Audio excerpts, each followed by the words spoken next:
They called her worthless, cast her out like trash, left her to die in the wild. But what her pack didn't know was that the girl they destroyed was never weak. She was sleeping, and now she's awake. This is the story of Leora Cade, the outcast who rose from exile to become the storm no alpha could survive. Stay until the end to see her revenge. Like this video if you love a good comeback story, and comment what city you're watching from. The bonfire crackled like a living thing, its flames clawing at the night sky as if trying to escape the clearing. Shadows danced across the faces of the Silvercrest pack, hundreds of them, gathered in a half circle around the raised stone platform where the Alpha's family stood. Their eyes gleamed with anticipation, that particular hunger that came before a public spectacle. Leora Cade stood at the center of it all, alone. Her hands were trembling. She hated that even now, even after everything, her body betrayed her fear. She curled her fingers into fists, nails biting into her palms hard enough to draw blood. The pain helped. It always did. Silence. The word cut through the murmurs like a blade. Alpha Garrick. Thorn stepped forward, his massive frame casting a shadow that swallowed Leora whole. He was a mountain of a man, broad-shouldered, scarred, with eyes like chips of flint. When he spoke, people listened. When he commanded, they obeyed. Beside him stood his son, Cale Thorn, Leora's fated mate. He was beautiful as the way predators were beautiful, all sharp angles and controlled power, dark hair falling across a face that could have been carved from marble. She'd known him since they were children, had loved him longer than she'd had words for it. And when the bond had snapped into place 3 months ago during the harvest moon, she'd thought, foolishly, desperately, that maybe she'd finally found where she belonged. She'd been wrong. Kyle wouldn't look at her. His jaw was set, his gaze fixed somewhere over her head, like she was a stain he couldn't quite scrub away. Leora Cade, Alpha Garrick said, his voice carrying across the clearing with practiced authority.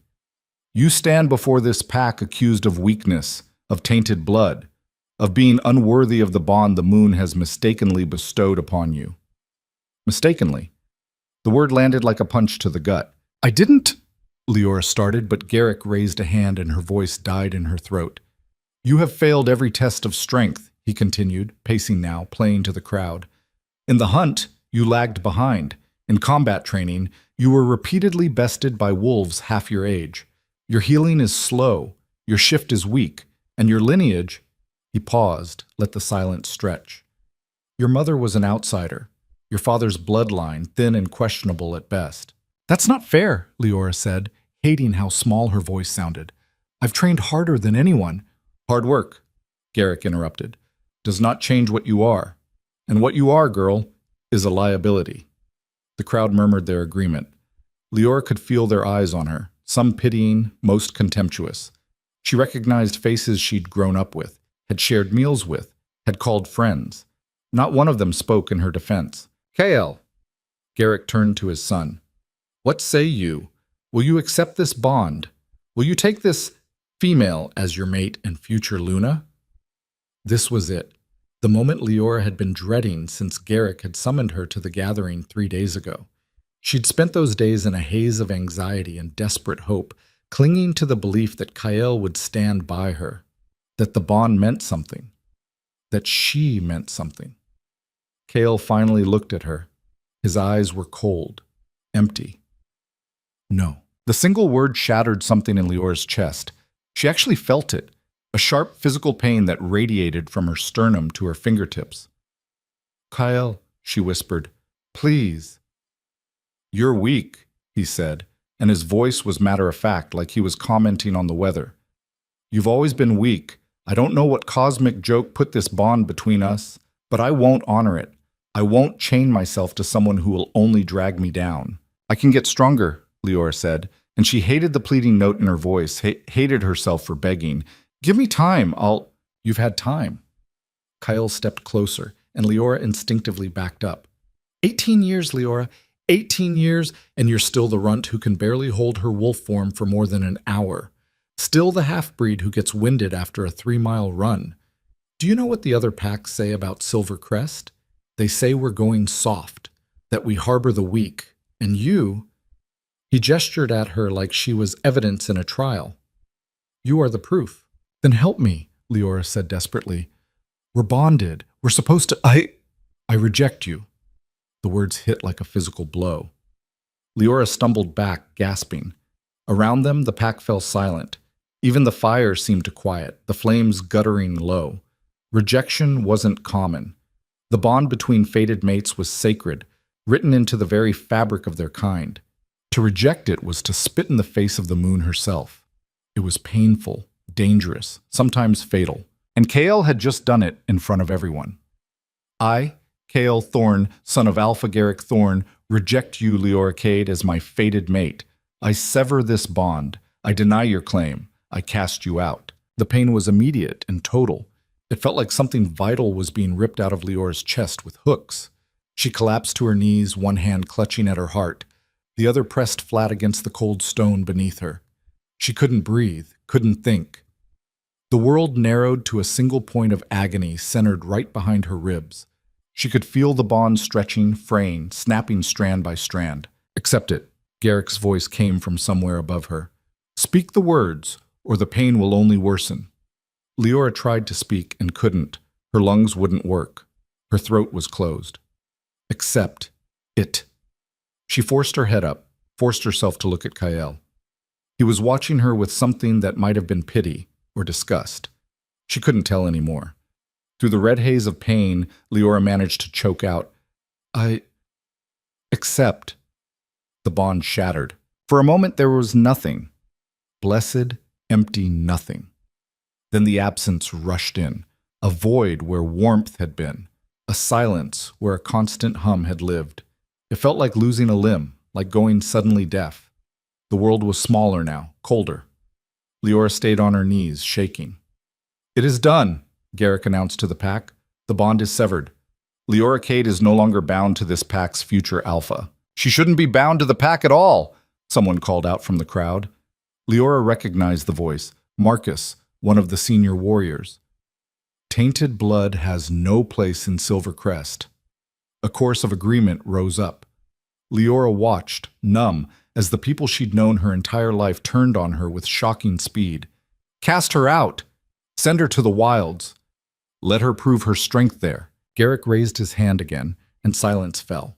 He looked at Leora with something that might have been regret, or maybe it was just satisfaction. Leora Cade, he said formally, for the crime of weakness, for the stain of impure blood, and for the dishonor you have brought to this pack by your very existence, I hereby banish you. You have until dawn to leave our territory. If you are found within our borders after sunrise, you will be killed. You will take nothing with you. You will speak to no one. You are no longer one of us.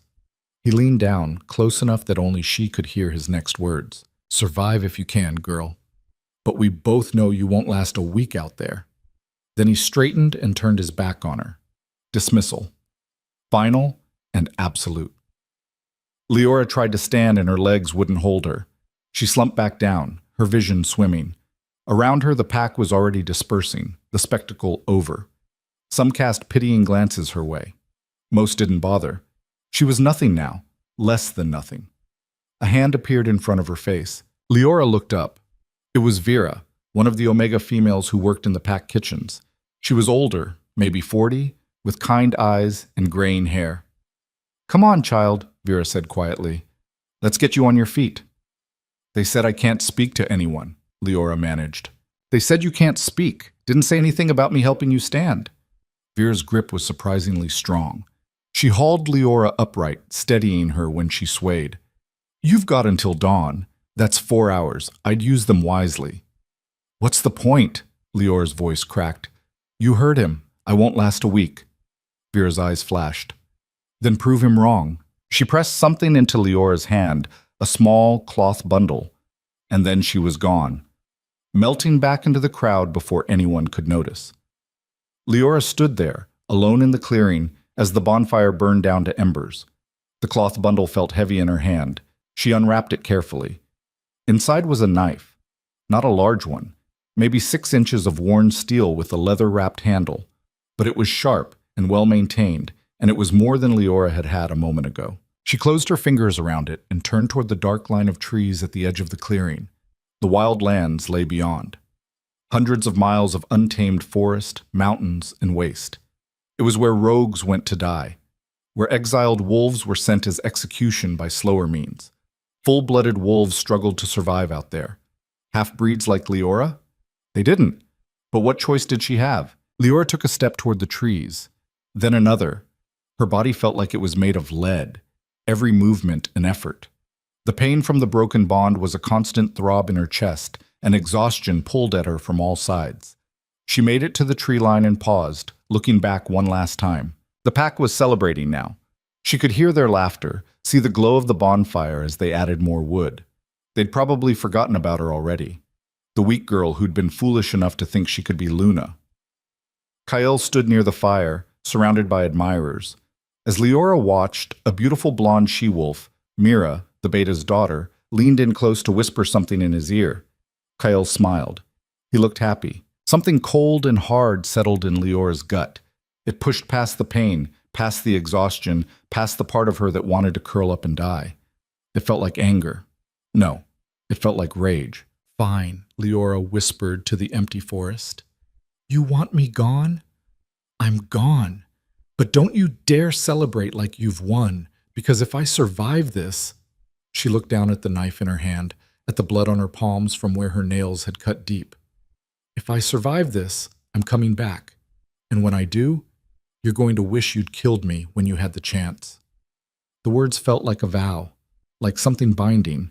Leora turned her back on the only home she'd ever known and walked into the darkness. The forest was different at night. During the day, it was just trees and undergrowth, paths she'd walked 1,000 times during training runs. But now, in the hours before dawn, it became something else, something alien. The shadows moved wrong. Sounds came from directions that didn't make sense, and everywhere was the sense of being watched. Leora walked until her legs screamed, until the sounds of the pack celebration faded to nothing, until even her wolf senses couldn't pick up any trace of Silvercrest territory. Then she walked some more. She had to put distance between herself and them. That was the only thought her exhausted brain could hold on to. Distance, safety, survival. When the first rays of dawn began to filter through the canopy, Leora finally allowed herself to stop. She'd reached a small clearing bisected by a narrow stream. Her throat was parched, her body shaking from exertion and shock. She collapsed beside the stream and drank greedily, not caring about the water that spilled down her chin and soaked her shirt. It was cold enough to make her teeth ache, but it was clean, and right now that was all that mattered. When she'd drunk her fill, Leora sat back and took stock. She was wearing what she'd had on when they'd called her to the gathering, a simple tunic and pants, both now torn and dirty from her flight through the forest. Her feet were bare. She'd lost her shoes somewhere in the first mile, and bleeding from a dozen small cuts. The knife Vera had given her was still clutched in her hand, her grip so tight her fingers had gone numb. That was it. That was everything she had. No supplies, no shelter, no idea where she was going or how to survive. Leora laughed. It came out sounding slightly hysterical. "Okay," she said to the empty clearing. "Okay, this is fine. This is completely fine. I'm just a weak half-breed alone in the most dangerous wilderness on the continent with no food, no shelter, and no actual survival skills. But sure, this is fine." Her wolf stirred uneasily in the back of her mind. It had been quiet since the rejection, curled up in some deep place nursing wounds Leora couldn't see. But now it pushed forward slightly, offering what comfort it could. Not alone, it seemed to say. Never alone. Leora closed her eyes. "Yeah, you and me against the world, huh?" The wolf's agreement was wordless but absolute. "All right." Leora forced herself to stand, ignoring the protests from every muscle in her body. "First things first. I need shelter. Then food. Then, I don't know. Figure out how not to die, I guess." She looked around the clearing with new eyes, trying to remember the survival lessons from her training. They'd covered the basics: shelter, water, fire, but always with the assumption that it was temporary. That rescue or return to Packlands was imminent. There would be no rescue for Leora. She was on her own. The clearing itself was too exposed, but there was a rocky outcropping on the far side that might offer some protection. Leora made her way over to it, her bare feet careful on the uneven ground. Up close, she could see that the rocks formed a sort of shallow cave, barely deep enough to lie down in, but it would keep the rain off if nothing else.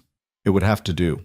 Leora spent the next hour gathering materials: pine boughs for bedding, large leaves that might serve as crude blankets, fallen branches to create a barrier across the cave's opening. It wasn't much, but by the time she was done, she had something that resembled shelter. Next was food. Leora's stomach had been growling for the past hour, a persistent reminder that she hadn't eaten since yesterday morning. She didn't know the first thing about hunting. That had always been for the stronger wolves, the ones who could take down deer and elk. She'd been relegated to foraging duty, picking berries and edible plants, while the real hunters did the real work. Well, foraging would have to be enough. She spent another hour searching the area around her shelter, her wolf senses helping her identify safe plants from poisonous ones. She found wild onions growing near the stream, some bitter greens that were edible if not particularly appetizing, and a bush laden with early blackberries. It wasn't much. Her stomach still felt hollow after she'd eaten, and the raw plant sat heavy and uncomfortable. But it was something. As the sun climbed higher, Leora allowed herself to rest. She crawled into her makeshift shelter, wrapped herself in the pine boughs, and closed her eyes. Sleep didn't come easily. Every sound made her jerk awake: the crack of a branch, the call of a bird, the rustle of something moving through the undergrowth. Her body was wound tight as a spring, ready to run at the first sign of danger. But exhaustion eventually won. Leora drifted into an uneasy sleep, her hand still wrapped around Vera's knife.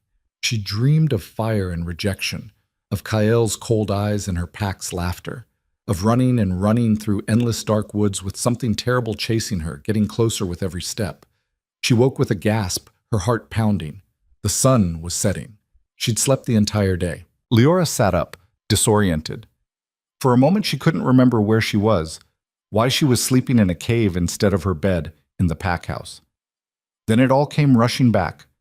The rejection, the exile, the walk into the wilds. This was her life now. Leora crawled out of the shelter and stretched, wincing at the stiffness in her muscles. Her feet hurt less than before. Her wolf's healing was finally kicking in, sealing the worst of the cuts. It was slow, much slower than it should be, but it was working. She needed water again, and more food, and probably to figure out how to make a fire before the temperature dropped. Leora was halfway to the stream when she heard it, a sound that made every hair on her body stand on end. Howling. Not the musical, communicative howling of a wolf pack. This was different, wrong.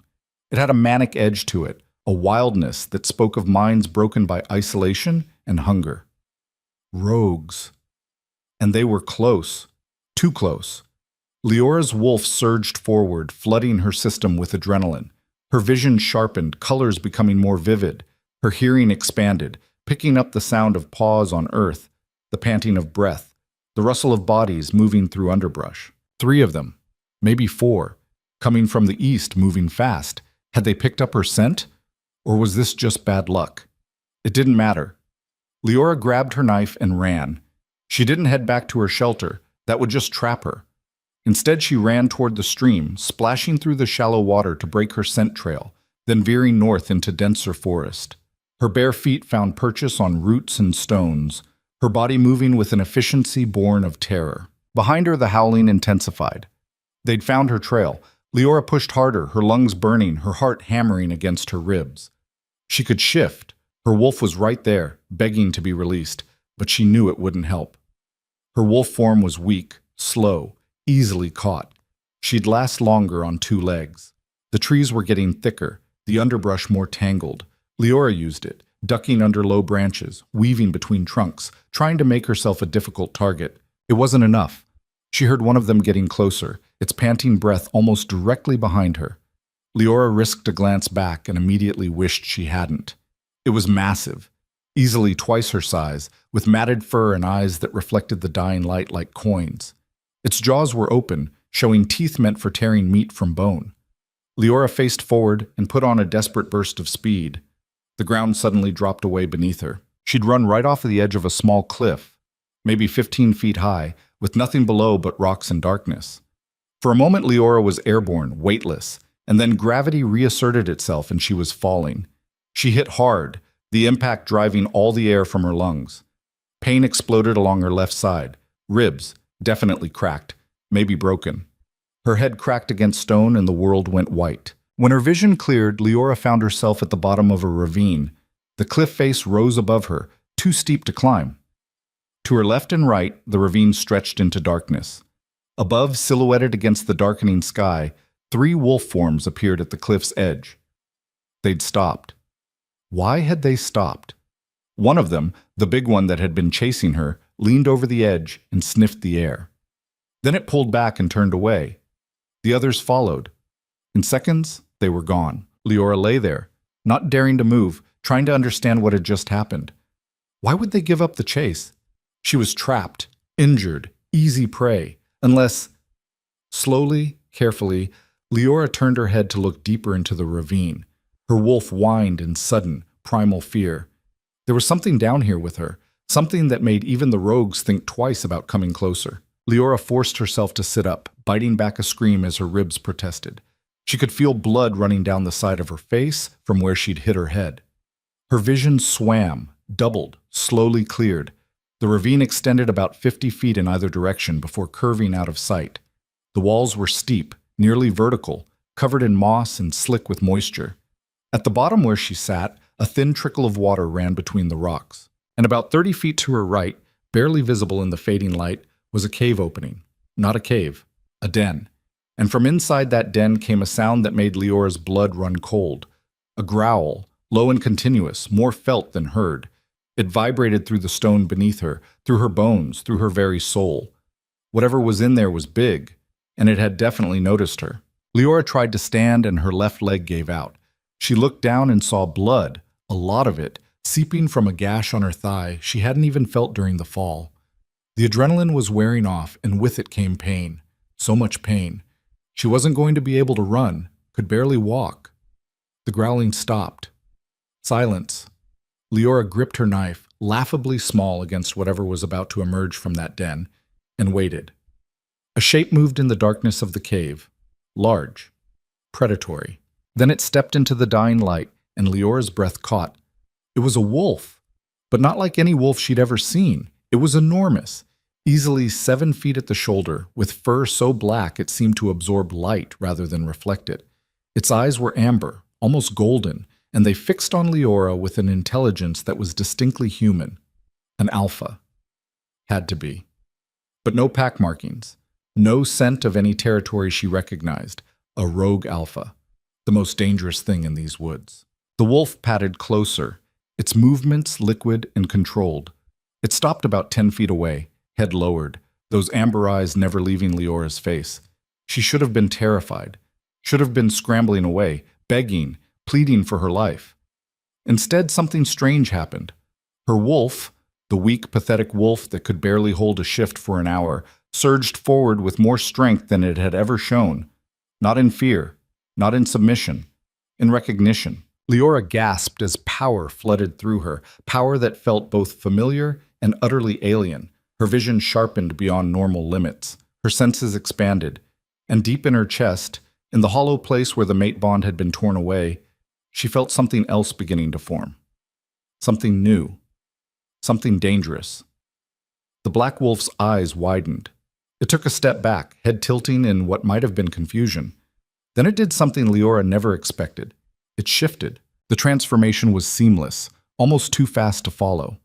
One moment, a massive wolf. The next, a man. He was tall, well over 6 feet, with the kind of build that came from a lifetime of fighting. His skin was marked with scars, old and new, creating a map of violence across his chest and arms.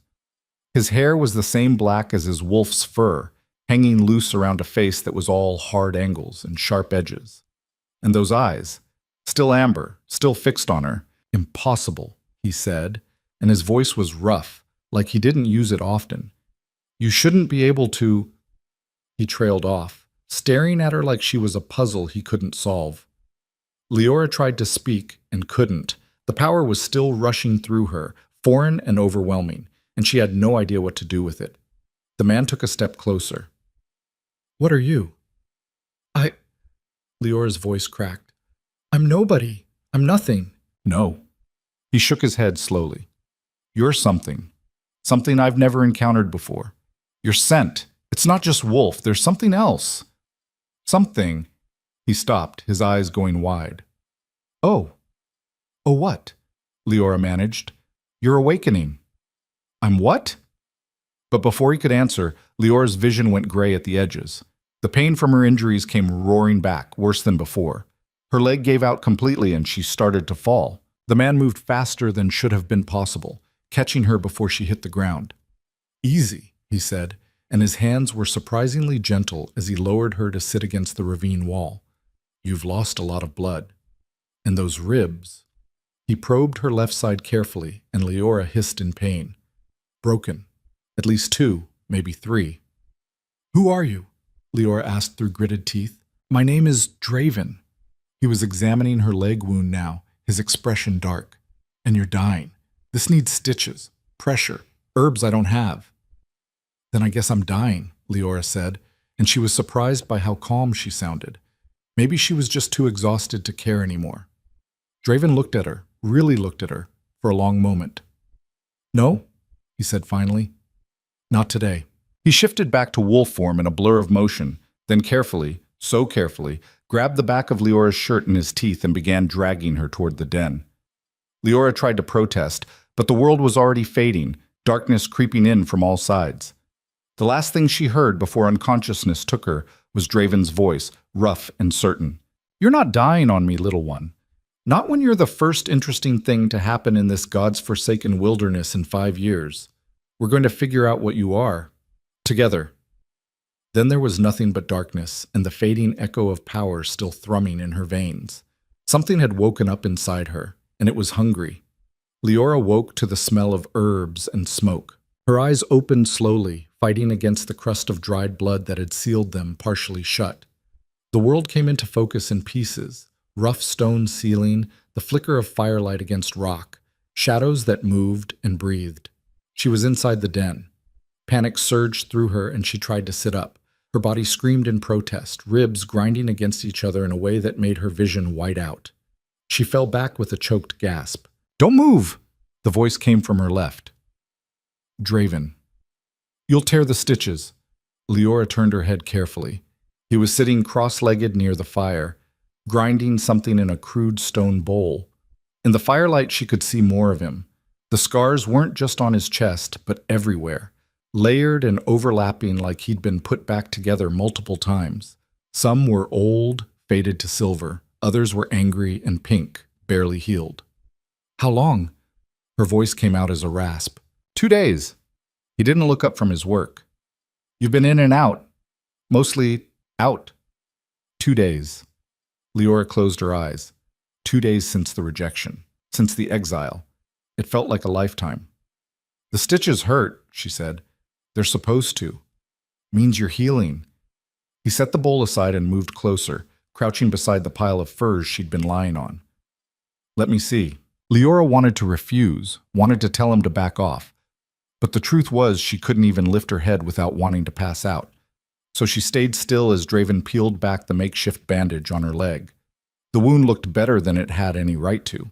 Someone, Draven, obviously, had cleaned it thoroughly and stitched it closed with what looked like sinew. The skin around it was pink and inflamed, but not infected. You did this? Leora asked. I've had practice. He pressed gently around the edges of the wound, checking for heat. Your healing is slow. Slower than it should be. I know. Everyone knows. It's why they... She stopped, the words catching in her throat. Why they what? Leora looked away. Nothing. Doesn't matter. Draven was quiet for a moment, his hands still working on checking her injuries. When he spoke again, his voice was careful. You said you were nobody. Nothing. People don't say that unless someone's convinced them it's true. Drop it. You were cast out. It wasn't a question. Fresh exile. That's why you're out here alone with no supplies and no idea how to survive. I said drop it. Said. And whoever cast you out, Draven continued, as if she hadn't spoken, did it publicly, humiliated you first, made sure you knew exactly how little you were worth to them. Leora's hands clenched into fists. Stop talking. Hit a nerve, did I? You don't know anything about me. I know you're running from something. I know someone broke you and sent you out here to die. He moved to check her ribs, his fingers surprisingly gentle as they probed the bruised flesh. And I know that whatever they told you about yourself, they were wrong. You don't know that. Yes, I do. He sat back on his heels, those amber eyes boring into hers. Because I felt what happened when you saw me.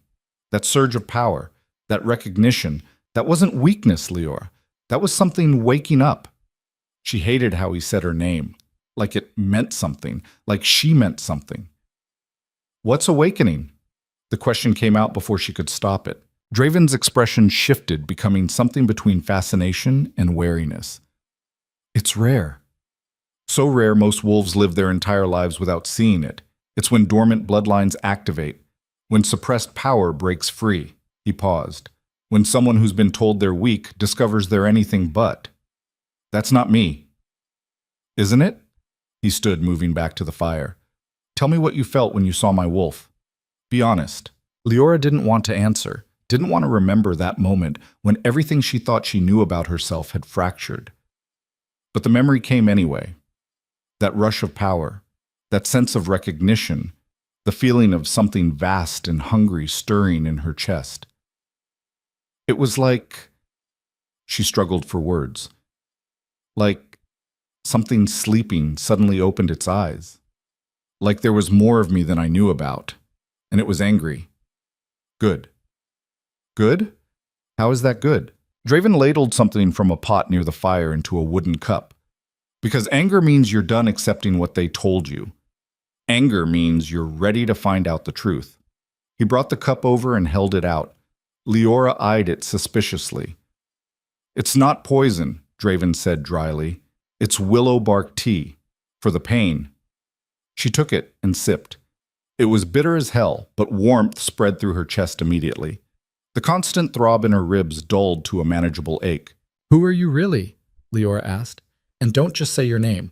Rogue alphas don't live alone in ravines and know how to stitch wounds and brew medicine. Don't they? No, they form their own packs, find territory, fight for it.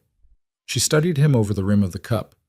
So either you're running from something too, or you chose this. Which is it? For a long moment, Draven didn't answer. He stared into the fire, his expression unreadable. Both, he said finally. I'm the last of my line, royal blood if you care about that sort of thing. My pack was slaughtered when I was young. I survived. Barely. His hand went unconsciously to a particularly vicious scar across his ribs. I've been out here 5 years. Alone. By choice. Why?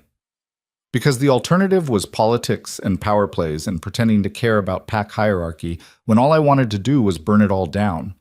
He looked at her. Sound familiar? It did. More than Leora wanted to admit. What happened to your pack? She asked quietly. War. Betrayal? The usual. His voice was flat, emotionless. They came in the night, killed the Alpha, the Luna, most of the warriors. The survivors scattered. I was 15. I ran. Kept running until I couldn't hear the screaming anymore. I'm sorry. Don't be. It made me what I am. He gestured at the den around them. Strong, independent, alive. Alone. There are worse things than being alone. Leora thought of Kael's cold eyes, her pack's laughter, the feeling of the bond breaking. Yeah, there really are. They sat in silence for a while, the fire crackling between them. Leora felt exhaustion pulling at her, but she fought it. There were things she needed to understand. You said I was awakening. What does that mean? What happens now? Draven stood and paced to the mouth of the den. Outside, she could see stars beginning to emerge in the darkening sky. It means the power inside you is waking up. Could take days, could take weeks, but it will come. And when it does, you'll be dangerous. Dangerous how? Your strength will increase. Your healing will speed up. Your senses will sharpen beyond normal wolf capabilities. He turned back to face her. But that's just the physical changes. The real shift happens here. He tapped his temple. Your mind will change. Your instincts. You'll become something more than what you were. And if I can't control it, then it will control you. And you'll become exactly the kind of monster your old pack probably whispered about in the dark. Leora's blood ran cold. Great. That's just great. Which is why I'm going to train you. She blinked. What? You heard me. If you're going through an awakening, you need guidance, structure, someone who can teach you to harness what's coming instead of being destroyed by it. He crossed his arms. I'm offering. Why? You don't know me. You said yourself you chose to be alone. Because, Draven said simply, it's been 5 years since I've had a conversation that didn't involve me talking to myself. And because what you are, what you're becoming, is interesting. I want to see what happens. I'm not a science experiment. No. You're a half-dead exile with no survival skills and a power you don't understand waking up inside you. Without help, you'll be fully dead inside a week. With help, my help, you might actually survive long enough to figure out what you want to do with your second chance. Leora wanted to argue, wanted to tell him to go to hell, but the brutal honesty of his words cut through her pride. He was right.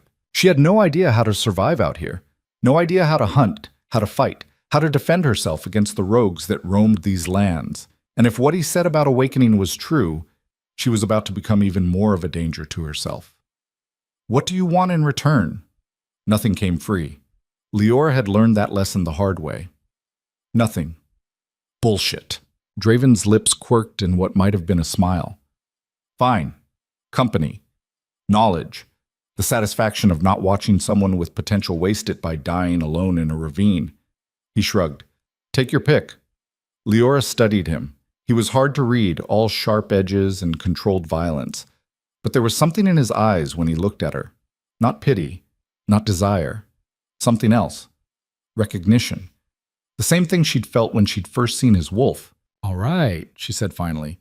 But I'm not your student, I'm not your project. We help each other. Equal partners. You can barely walk. That'll change. Confident. No. Angry. Leora met his gaze steadily. You said anger means I'm ready to find out the truth. So let's find it. Teach me to survive. Teach me to fight. Teach me to control whatever the hell is waking up inside me. And when I'm ready, when I'm strong enough, I'm going back. Back to the pack that cast you out? Yes.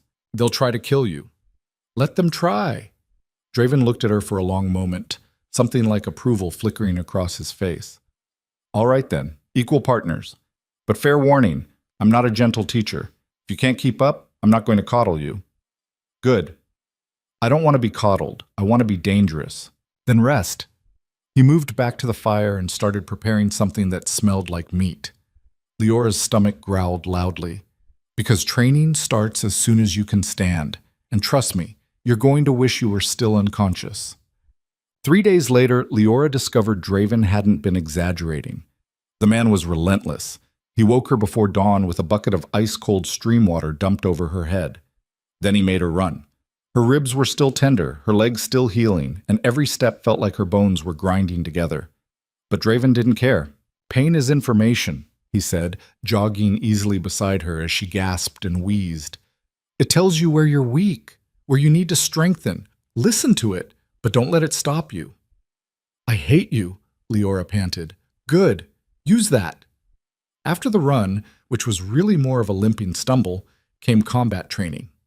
Draven taught her the basics of hand-to-hand fighting, how to use her smaller size as an advantage, where to strike to cause maximum damage. He didn't pull his punches. Leora spent most of the first session on her back, staring up at the sky, wondering if dying might actually be preferable to this. Get up, Draven said. Give me a minute. No, get up now. In a real fight, your enemy won't wait for you to catch your breath. Leora dragged herself upright, her entire body screaming, I'm going to kill you. Try. She lunged at him. He sidestepped easily and swept her legs out from under her. She hit the ground hard. Again. I can't. Again. Leora got up. Attacked. Fell. Got up again. And again. And again. By the time the sun was high overhead, she couldn't feel her legs and her knuckles were bloody from where she'd finally landed a hit on Draven's jaw. He'd smiled at that. Actually smiled. Better, was all he said. In the afternoons, he taught her to hunt, how to track prey, read signs, move silently through the forest, how to kill cleanly and quickly, wasting nothing. Your wolf is weak in shift form, he said, watching her struggle to bring down a rabbit. But that can change. The awakening will strengthen it. Until then, you hunt as human. Use tools. Use your brain. Leora learned to set snares, to fish in the stream, to identify which plants were edible and which would kill her. She learned to skin and butcher game, to tan hides, to preserve meat for lean times. It was brutal, exhausting work. But it was also the first time in her life she felt like she was actually doing something. Not just surviving day to day, not just trying to meet someone else's standards. She was learning to be self-sufficient, and slowly, grudgingly, her body began to respond. Her healing sped up. The wound on her leg closed completely within a week, leaving only a pale scar. Her ribs knitted back together. The constant exhaustion began to fade, replaced by a wiry, hard-won strength. But it wasn't just physical changes. There was something else happening, something deeper and more fundamental. Leora would be in the middle of training and suddenly her senses would spike, sounds becoming almost painfully clear, scents separating into distinct layers, her vision sharpening until she could count individual leaves on trees 100 yards away. The first time it happened, she'd gasped and stumbled. Draven had caught her, his hands steady on her shoulders. That's the awakening. It's starting. It hurts. It will. Your body is changing, expanding beyond its previous limits. That kind of growth is never comfortable. He'd looked at her intently. But you can handle it. I've seen warriors twice your size break under less. You're tougher than you think. Leora had wanted to believe him, but doubt was a hard habit to break. On the 10th day, something shifted. They were sparring, a daily ritual now, and Leora was actually managing to hold her own. She'd learned to anticipate Draven's movements, to use his size against him, to strike fast and retreat before he could counter. She ducked under his swing, drove her elbow into his ribs, and danced back out of range. Draven grunted. Good, but you're still telegraphing. I can see the attack in your eyes before you move. Then close your eyes. He raised an eyebrow. Cocky. Just ready for round 2. They circled each other. Leora's heart was pounding, but it wasn't fear. It was excitement. The thrill of the fight, the challenge of matching herself against someone stronger. She feinted left, went right, and managed to sweep Draven's legs. He went down, but caught himself on his hands and kicked out, catching Leora in the stomach. She flew backward, the air driven from her lungs. But instead of staying down, instead of gasping and wheezing like she would have a week ago, Leora rolled to her feet in one smooth motion. The world slowed down. She could see everything with perfect clarity, the slight widening of Draven's eyes, the way his weight shifted as he stood, the flex of muscles under skin as he prepared to counter her next move. Power flooded through her, that same foreign yet familiar energy she'd felt in the ravine. But this time it didn't overwhelm her. This time she grabbed onto it, pulled it in, used it. Leora moved faster than she ever had before. She closed the distance between them in a blur, drove her shoulder into Draven's chest, and used his own momentum to flip him over her back. He hit the ground hard. There was a moment of shocked silence. Then Draven started laughing, deep, genuine laughter that echoed off the ravine walls. There it is, he said, still on his back, grinning up at her. That's the awakening. How do you feel? Leora looked down at her hands. They were trembling, but not from exhaustion, from power. She felt like she could run for miles, lift boulders, fight armies. I feel... She searched for words. I feel like I've been walking through mud my whole life and someone just put me on solid ground. That's because you have been. Draven sat up, his expression serious now. Whatever was suppressing your power is breaking. You're becoming what you were always meant to be. But what is that? What am I? I don't know yet, but we're going to find out. Over the next few days, the changes accelerated. Leora's strength increased dramatically. She could lift logs that would have been impossible before. Her speed became something other than natural. She could cross the clearing in heartbeats, could snatch arrows out of the air when Draven fired them at her. Her senses expanded even further. She could hear heartbeats from 50 yards away, could smell the difference between types of fear, could taste the metal tang of coming rain hours before the clouds appeared. And her wolf, her weak, pathetic wolf, began to change too. The first time she shifted after the awakening started, Leora nearly cried. Her wolf form was larger, faster. The transformation itself was smooth instead of painful, and when she ran, she felt powerful. Not like prey pretending to be a predator, like something genuinely dangerous. Draven watched her run circles around the clearing, his expression unreadable. When she shifted back, he said, "Your wolf is silver." "What?" "Your fur. It's silver. Pure silver, like moonlight on water." He tilted his head. "That's a royal marker. Alpha bloodline. Old alpha bloodline." "That's impossible. My parents weren't alphas. My father was barely beta rank." "Then either you're adopted or someone in your lineage was very good at hiding what they were." Draven crossed his arms. "Silver wolves are rare. They're tied to the oldest packs, the first families. They're also usually targeted for elimination because they're seen as threats to current power structures." Leora felt something click into place. "My mother. They always said she was an outsider, that she was weak. But what if she wasn't? What if she was hiding? From what? I don't know, but..." Leora thought back to her childhood, to the way her mother had always seemed nervous around the pack leadership, the way she'd taught Leora to be small, to be quiet, to never draw attention. What if she knew something? What if she was protecting me? Then she failed. Draven's voice was blunt. "Because they found you anyway, cast you out, tried to kill you through exile." "No. She succeeded." Leora looked at her hands, at the power humming beneath her skin. "Because I'm still alive, and I'm getting stronger. If I'd stayed with the pack, if I'd never been cast out, this..." She gestured at herself. "Would never have happened. I'd have spent my whole life believing I was weak." "That's one way to look at it. It's the only way. My mother hid what I was to keep me safe. The pack rejected me because they sensed something wrong, even if they couldn't name it. And now I'm out here, free of their expectations and their rules, becoming what I was always supposed to be."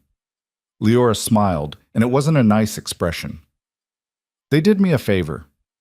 Draven studied her. "You've changed." "Good.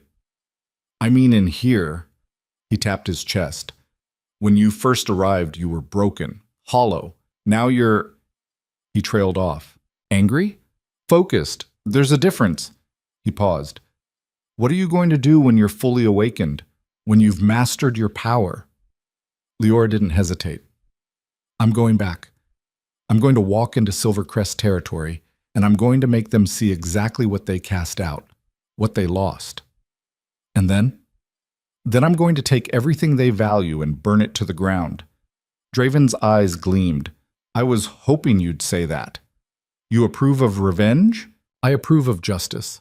And from what I can tell, your pack deserves what's coming to them." He stepped closer.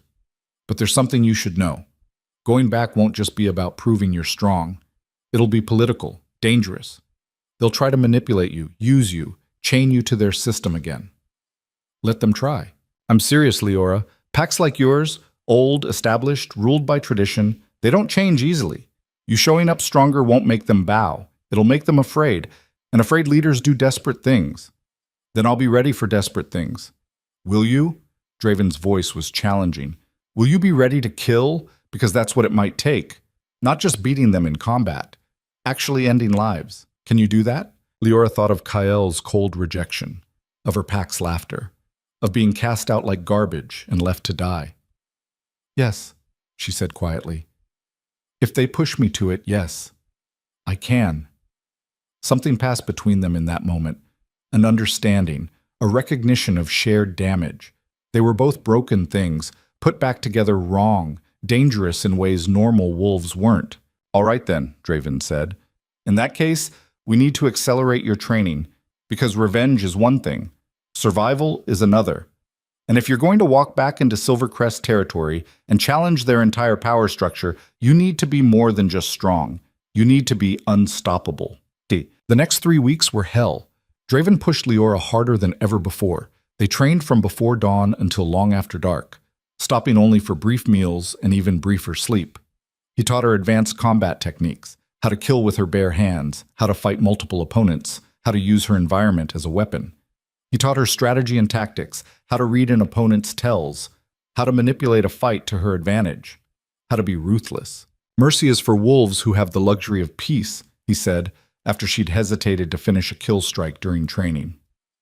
You won't have that luxury, not where you're going. Leora learned to bury her hesitation, to strike without thinking, to make her body a weapon as automatic as breathing. And through it all, her power continued to grow. She could feel it now, a constant hum beneath her skin. It was eager, hungry, waiting for her to fully unleash it. Sometimes at night, she'd wake up with power crackling along her fingertips, her eyes glowing silver in the darkness. Draven said it was almost time, that her awakening was nearly complete. Leora could feel it too, like standing on the edge of a cliff, knowing that one more step would change everything. On the morning of the 28th day, she woke to find Draven already up, standing at the mouth of the den and staring out at the forest. "What is it?" Leora asked, moving to stand beside him. "Trouble." He pointed toward the northern tree line. "See there? The birds. They're gone. No sound." Leora extended her senses. He was right. The forest that was usually alive with birdsong was eerily silent. Rogues. Maybe. Or something worse. Draven's expression was grim. "Get your weapons. We're going hunting." They moved through the forest like shadows, Draven in the lead, Leora close behind. Her senses were on high alert, picking up traces of scent and sound that painted a picture of what had passed through here.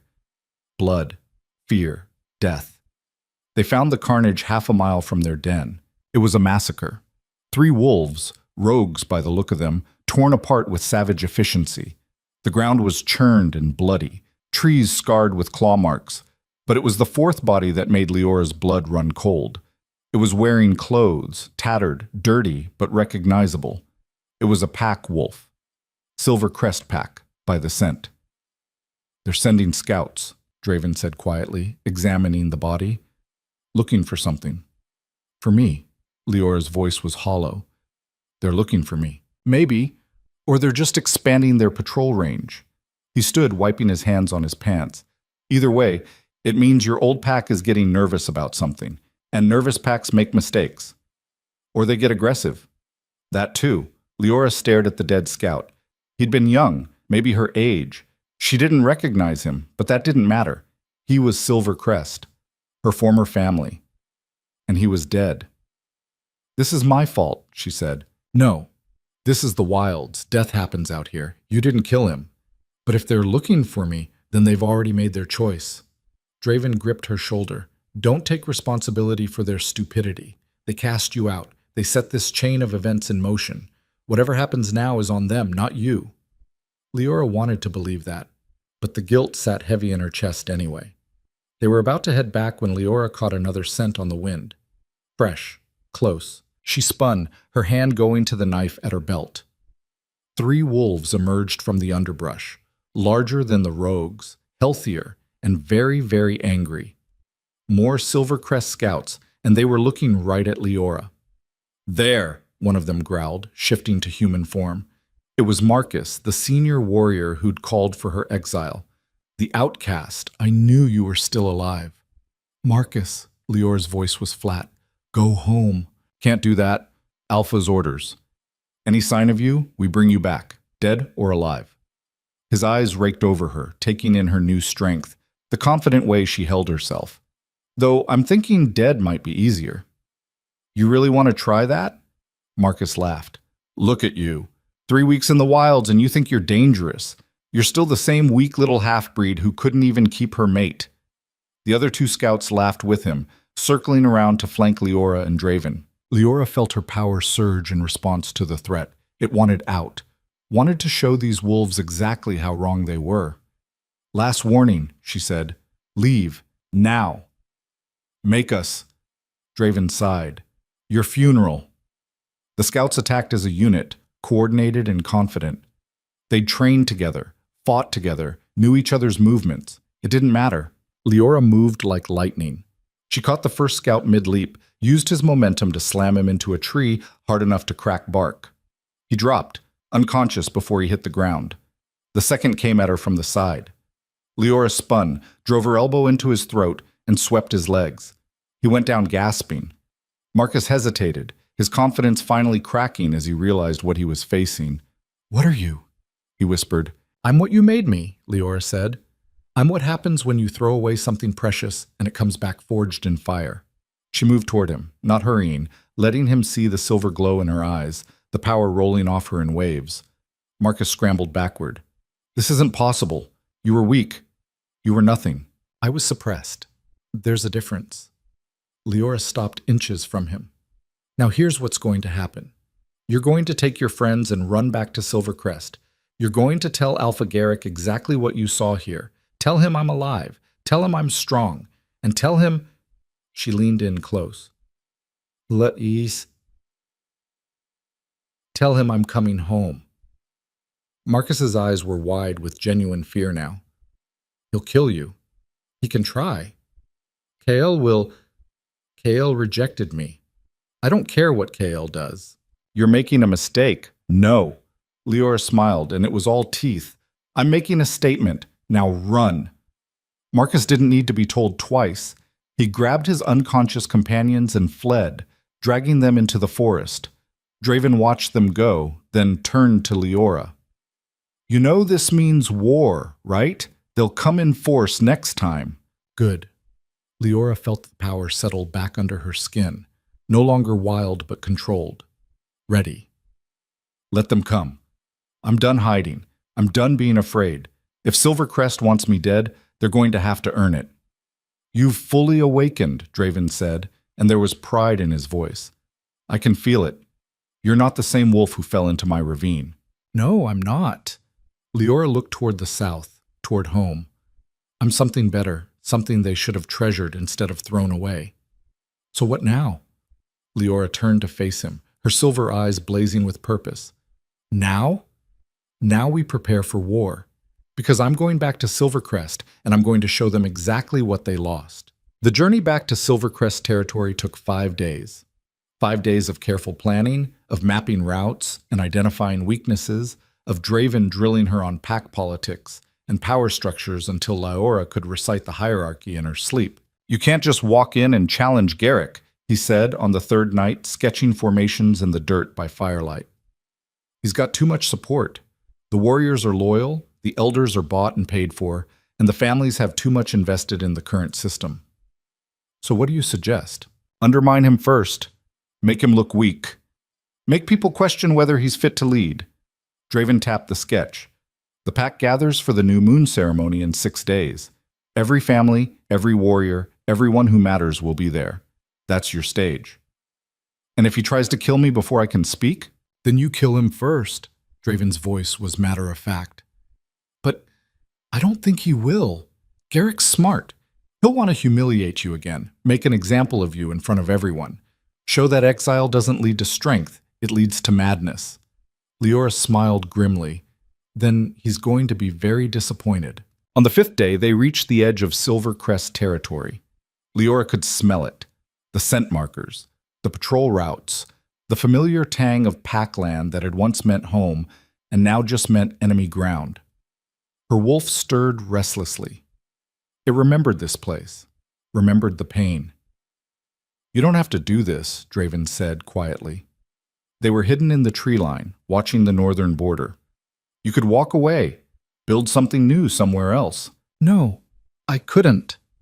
Leora kept her eyes on the distant pack house, barely visible through the trees. Because if I don't do this, I'll spend the rest of my life wondering if I was strong enough. And I can't live with that. Fair enough. He handed her a small bundle, clothes, clean and unmarked.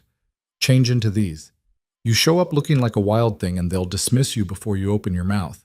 Look like one of them. Make them remember what they lost. Leora took the bundle and disappeared into the undergrowth. When she emerged, she looked almost civilized. Simple tunic and pants, her silver hair, grown longer in the wilds, pulled back in a braid. No weapons visible, though she had Vera's knife tucked against her spine. Better, Draven assessed. Now remember, stay calm. Don't let them provoke me into shifting. Make my case to the pack, not just the alpha. I know. Leora took a deep breath. I've got this. I'll be watching from the tree line. If things go bad, they won't. If they do, Draven continued firmly, I'll create a distraction. You run north, circle back to the ravine. We regroup and try again. There won't be a second try. This is it. Leora met his amber eyes. Thank you for everything, for saving me, training me, believing I was worth saving. You saved yourself. I just pointed you in the right direction. He gripped her shoulder briefly. Now go show them what a mistake looks like. Leora stepped out of the tree line and into Silvercrest territory. Immediately, she felt eyes on her. Sentries. They'd spotted her the moment she crossed the border. Good. She wanted them to see her coming. She walked openly down the main path toward the pack center, her head high, her stride confident. Within minutes, she had an escort, 4 warriors in wolf form, flanking her but not attacking. Just watching. Waiting. Leora ignored them. The pack center came into view, a large clearing surrounded by wooden structures, the pack house dominating the north side. It looked smaller than she remembered, less impressive. People were staring now, emerging from buildings, stopping mid-task, their faces registering shock and confusion. She saw recognition dawn on familiar faces, saw whispers spreading like wildfire. The dead girl was walking. Leora made it halfway across the clearing before Alpha Garrick emerged from the pack house, Kyle right behind him. Leora Cade, Garrick's voice carried across the clearing, silencing the whispers. You were banished. The penalty for returning is death. I'm aware of the law, Leora said calmly. I'm also aware that pack law allows for the right of return. An exile who survives 90 days in the wilds may petition for readmittance. It's been barely a month. Then consider me an overachiever. A ripple of nervous laughter went through the crowd. Garrick's eyes narrowed. The right requires proof of survival, proof of strength. You were cast out for weakness. What proof can you possibly offer? Leora let her power rise to the surface. Just enough that those nearest to her could feel it. A pressure in the air. A taste of something wild and dangerous. Several people stepped back involuntarily. I offer myself, she said, and I invoke the right to be heard at the new moon gathering. Pack law states any wolf may speak their grievance before the assembled pack. I have grievances, Alpha Garrick, many of them. Garrick's jaw tightened. He couldn't refuse without looking like a tyrant. Pack law was sacred, and she'd backed him into a corner. Very well, he said after a long moment. You may speak at the gathering. Until then, you are confined to the guest quarters under guard. You will speak to no one. You will train with no one. Is that understood? Perfectly. And Leora? Garrick stepped closer, lowering his voice so only she could hear. Whatever game you think you're playing, whatever you think you've become out there, it won't matter. This pack is mine. These wolves are mine. You're still nothing. And when you speak at the gathering, I'm going to prove it in front of everyone. Again. Leora smiled sweetly. We'll see. Garrick gestured to the warriors. Take her to the east quarters. 2 guards at all times. She leaves that room. You have permission to use force. As the guards led her away, Leora caught Kyle's eye. He was staring at her with an expression she couldn't quite read. Not hatred, not desire. Something closer to unease. Good. Let him be uneasy. The guest quarters were sparse. A single room with a bed, a chair, and a window too small to climb through.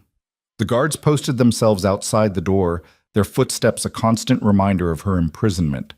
Leora didn't mind. She had 5 days until the gathering, 5 days to prepare her words, to center herself, to make sure she didn't waste her one chance. On the second day, someone knocked. Enter, Leora called, expecting another guard rotation. The door opened and Vera slipped inside, carrying a tray of food. Vera. Leora stood quickly. You shouldn't be here. I'm delivering dinner. Nothing suspicious about that. Vera set the tray down and pulled Leora into a quick, fierce hug. Look at you. I barely recognized you. What happened out there? I survived, and I learned some things about myself. I can see that. You're different, stronger. Vera stepped back, studying her. They're terrified, you know. The Alpha, the warriors, even some of the families. Word spread about what you did to Marcus and his scouts. I didn't kill them. No, but you could have. That's what has them scared. Vera glanced at the door, lowering her voice. Listen to me. Garrick is planning something. I don't know what, but he's been in closed meetings with the Beta and the senior warriors. They're preparing for the gathering. Let them prepare. Leora, I'm serious. He's not going to let you speak. Or if he does, he's got something planned to discredit you. humiliate you worse than before. Then I'll have to make sure my words land before he can stop me. Leora gripped Vera's hands. Thank you for the warning, and thank you for the knife. It saved my life more than once. I wish I could have done more. You did enough. You gave me hope when I had none. That matters. Vera's eyes were bright with unshed tears. Make them pay, child, for what they did to you, for what they've done to all of us who don't fit their perfect mold. I will. I promise. After Vera left, Leora ate mechanically, her mind already moving through scenarios and contingencies. If Garrick tried to silence her, she needed a backup plan, something dramatic enough that the pack couldn't ignore it. An idea began to form. Dangerous, risky, exactly the kind of bold move that could either cement her position or get her killed. Perfect. The new moon gathering arrived with unseasonable cold. The sky was overcast, heavy with the promise of rain, and the wind carried the sharp bite of coming winter. The pack assembled in the great clearing, hundreds of wolves, from the oldest elders to pups barely old enough to attend.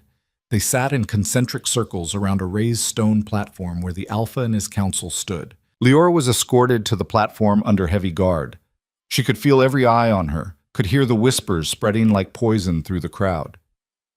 She's back from the dead. What is she? This is wrong. She was cast out. Look at her eyes. They're different. Garrick stood at the center of the platform, Kyle beside him, the beta and senior warriors arrayed behind them like a wall of muscle and authority. Silence, Garrick commanded, and the clearing went quiet. We are gathered under the new moon to address pack business. Grievances will be heard. Judgments will be rendered. We begin with an unusual case. Leora Cade, exile and outcast, has invoked the right of return. A murmur went through the crowd. The right was rarely invoked. Most exiles died in the wilds. She claims to have survived and grown strong, Garrick continued, his voice dripping with skepticism. She claims the right to speak her grievances. Pack law allows this. So speak, Leora Cade.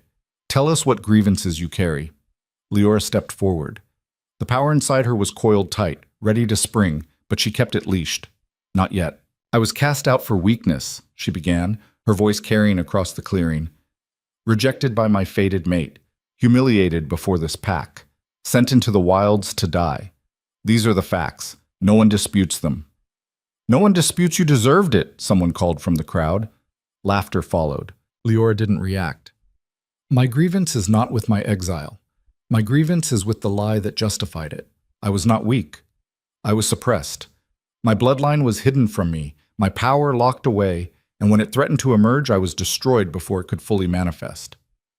Lies, Garrick said flatly. You were tested. You failed. There's no conspiracy, girl, just your own inadequacy. Then explain this. Leora let a fraction of her power loose, just enough that the nearest wolves gasped and stumbled back. The air around her seemed to shimmer, and her eyes blazed silver. Explain how a weak half-breed survived 4 weeks in the wilds, how she killed rogues, how she grew strong enough to send your scouts running in terror. Explain that, Alpha Garrick. The crowd erupted in noise. Some impressed, some frightened, some angry at the challenge to their Alpha's authority. Garrick raised a hand for silence. When he spoke, his voice was dangerous. I see you learned some parlor tricks. Perhaps you found a rogue willing to teach you. That doesn't change what you are. And what am I? Tainted, aberrant, dangerous. Garrick moved closer. You ask about bloodlines? Fine. Let's discuss your mother. Brought into this pack as an outsider. Never fully accepted. Always other. She died when you were young. Do you remember how? Leora's blood ran cold. She was sick. Fever took her. She was executed. The words fell like stones. For the crime of witchcraft. For practicing blood magic to hide what her daughter truly was. The clearing went absolutely silent. You're lying, Leora whispered. Am I? Ask the elders. Ask anyone who was there. Your mother was a witch who tried to pervert the natural order. We showed mercy by not killing you alongside her, by raising you as pack despite your tainted blood. Garrick's smile was cruel. And this is how you repay that mercy? By returning stronger and demanding recognition? Leora's world was tilting. Her mother, executed? For protecting her? She wasn't a witch, Leora said, but her voice sounded far away. She was just trying to keep me safe. Safe from what? From pack justice? From the consequences of being born wrong? Garrick turned to address the crowd. This is what happens when we show weakness, when we allow aberrations to live among us. They return stronger and more dangerous. Well, I won't make that mistake again. He nodded to the warriors. They moved fast, but Leora was faster. She dodged the first grab, drove her elbow into the second warrior's throat, and vaulted off the platform into the crowd. People scattered. Some shifted into wolf form, unsure whether to attack or flee. The clearing descended into chaos. Leora ran, not away from the pack, but toward the north side of the clearing where the pack house stood. She had seconds before they organized a proper pursuit. She kicked open the pack house doors and ran straight for Garrick's private chambers. If what he said about her mother was true, there would be records, evidence. She found them in a locked chest, execution records, witness statements, a confession extracted under torture. Leora's hands shook as she read her mother's words. I hid her power because I knew they would kill her for it. She is royal blood, old blood, the kind that hasn't been seen in generations. They fear what they don't understand. I did what any mother would do. I protected my child. Royal blood, silver wolf, ancient lineage. Everything clicked into place. Leora grabbed the records and turned to run, and found Kael blocking the doorway. You shouldn't have come back, he said quietly. Get out of my way. I can't do that. My father's orders are to detain you by any means necessary. Your father murdered my mother. Your mother was a criminal. She broke pack law. She was protecting me, Leora's voice cracked. From him, from all of you, because she knew what you'd do if you found out what I really was. Kael's expression was unreadable. And what are you, Leora? I'm what your father fears most. I'm proof that his bloodline isn't the strongest, that his claim to alpha isn't absolute. She held up the records. I'm the wolf who should have been Luna, the one the moon chose before she chose you. Something flickered in Kael's eyes. That's impossible. Is it? Did you ever wonder why the bond snapped between us? Why rejecting me nearly killed us both when normal rejections are painful but survivable? Leora stepped closer. It's because I'm not normal. I'm not a weak half-breed. I'm silver wolf, royal lineage, old power, and breaking our bond should have been impossible. Then why did it work? Because my power was still suppressed, but it's not anymore. And now, Leora's eyes blazed. Now I'm going to finish what I came here to do. She tried to push past him. Kael grabbed her arm. The moment they touched, power exploded between them. It felt like lightning and fire, recognition and fury. The echo of a bond that should have been sacred but had been shattered. Kael gasped and stumbled back, his hand smoking slightly where it had touched her skin. What the hell was that? He breathed. That, said a voice from behind Leora, is what happens when you reject your true mate. Leora spun. Draven stood in the doorway, his expression grim. I told you to signal if you needed help. I had it under control. Really? Because from where I'm standing, you're trapped in a room with your ex-mate while his father organizes a lynch mob outside. As if on cue, voices rose from the clearing. Angry, violent. Kill the witch's daughter! Burn her like we burned her mother. She's corrupted. She's dangerous. Kael looked between Leora and Draven, his face pale. Who are you? Someone who's going to give you a choice, Draven said. Stand aside and let us leave peacefully, or stand in our way and find out why even the rogues fear me. I can't. Yes, you can. Leora cut him off. You rejected me, Kael. You severed our bond. You don't owe your father anything where I'm concerned. So choose.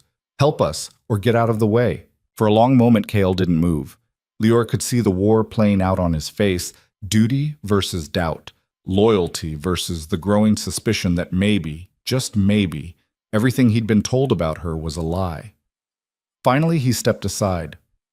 The back entrance, he said quietly. Through the kitchens, it leads to the western tree line. You'll have maybe 5 minutes before they realize you're gone.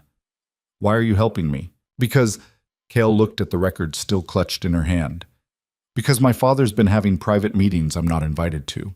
Because he ordered me to reject you, and I never questioned why. Because when you touched me just now, I felt something that shouldn't exist between severed mates. He met her eyes. Because maybe I made a mistake. You think? Go, Leora, before I change my mind. Leora and Draven ran through the pack house, their footsteps echoing on wooden floors. Behind them, they could hear the mob entering, searching room by room.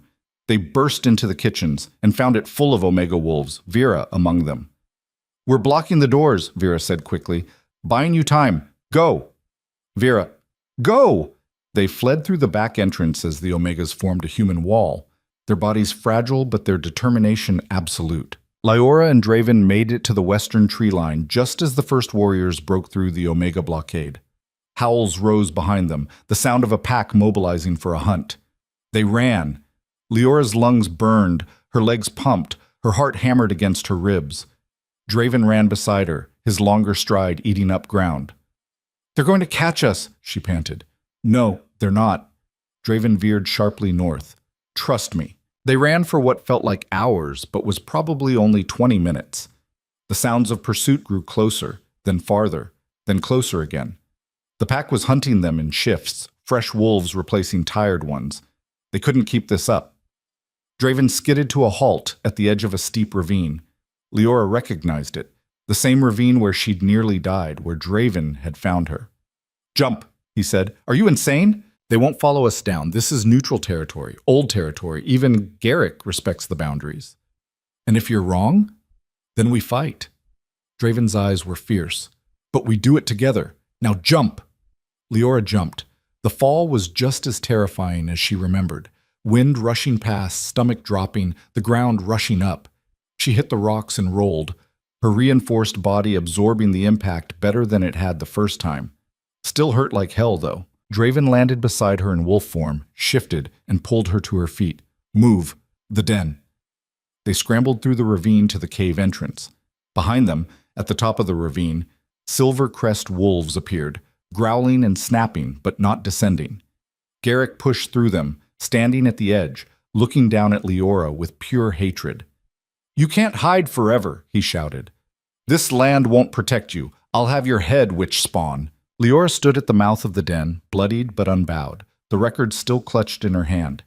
You want my head? She called back. Come and take it. Cross into neutral ground. Break the old laws. Show your pack what kind of alpha you really are. Garrick's face contorted with rage, but he didn't move. Couldn't move. The old laws forbade alphas from trespassing on neutral ground without invitation. To break them was to invite challenge from every neighboring pack. This isn't over, he snarled. No, Leora agreed. It's just beginning, because now I know the truth. Now I have proof of what you did to my mother, and I'm going to make sure every pack in the region knows exactly what kind of monster leads Silver Crest. You'll be dead before you get the chance. We'll see. Garrick glared at her for another long moment, then turned and disappeared back into the forest, his warriors following. Leora waited until she couldn't hear them anymore before her legs gave out. She collapsed against the cave wall, shaking. Draven knelt beside her. You did good. You got the records. You escaped. You're alive. My mother, Leora whispered. They killed her. They killed her and let me grow up thinking she died of fever. I know. I'm sorry. She knew. She knew what I was, and she died to protect me. Leora looked at the blood-stained records in her hands. And I'm going to make sure her death meant something. How? Leora raised her head, her silver eyes blazing with purpose and rage and grief all twisted together into something terrible and beautiful. By destroying everything Garrick built, by exposing his crimes, by taking his power and his pride and grinding them both into dust. She stood, her body still trembling but her voice steady. He wanted to make an example of me? Fine, I'll make an example of him. I'll show every wolf in every pack what happens when you murder the innocent and call it justice. That's war talk. Good, because that's what this is now. Leora looked toward the south, toward Silvercrest territory, toward the pack that had destroyed her family and tried to destroy her. War, and I'm going to win. Draven studied her for a long moment, then nodded slowly.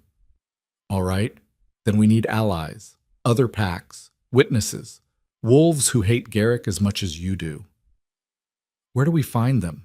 I know a few places to start, but Leora, he gripped her shoulder. Once we start this, there's no going back. You'll be challenging not just Garrick, but the entire power structure. You'll make enemies, powerful ones.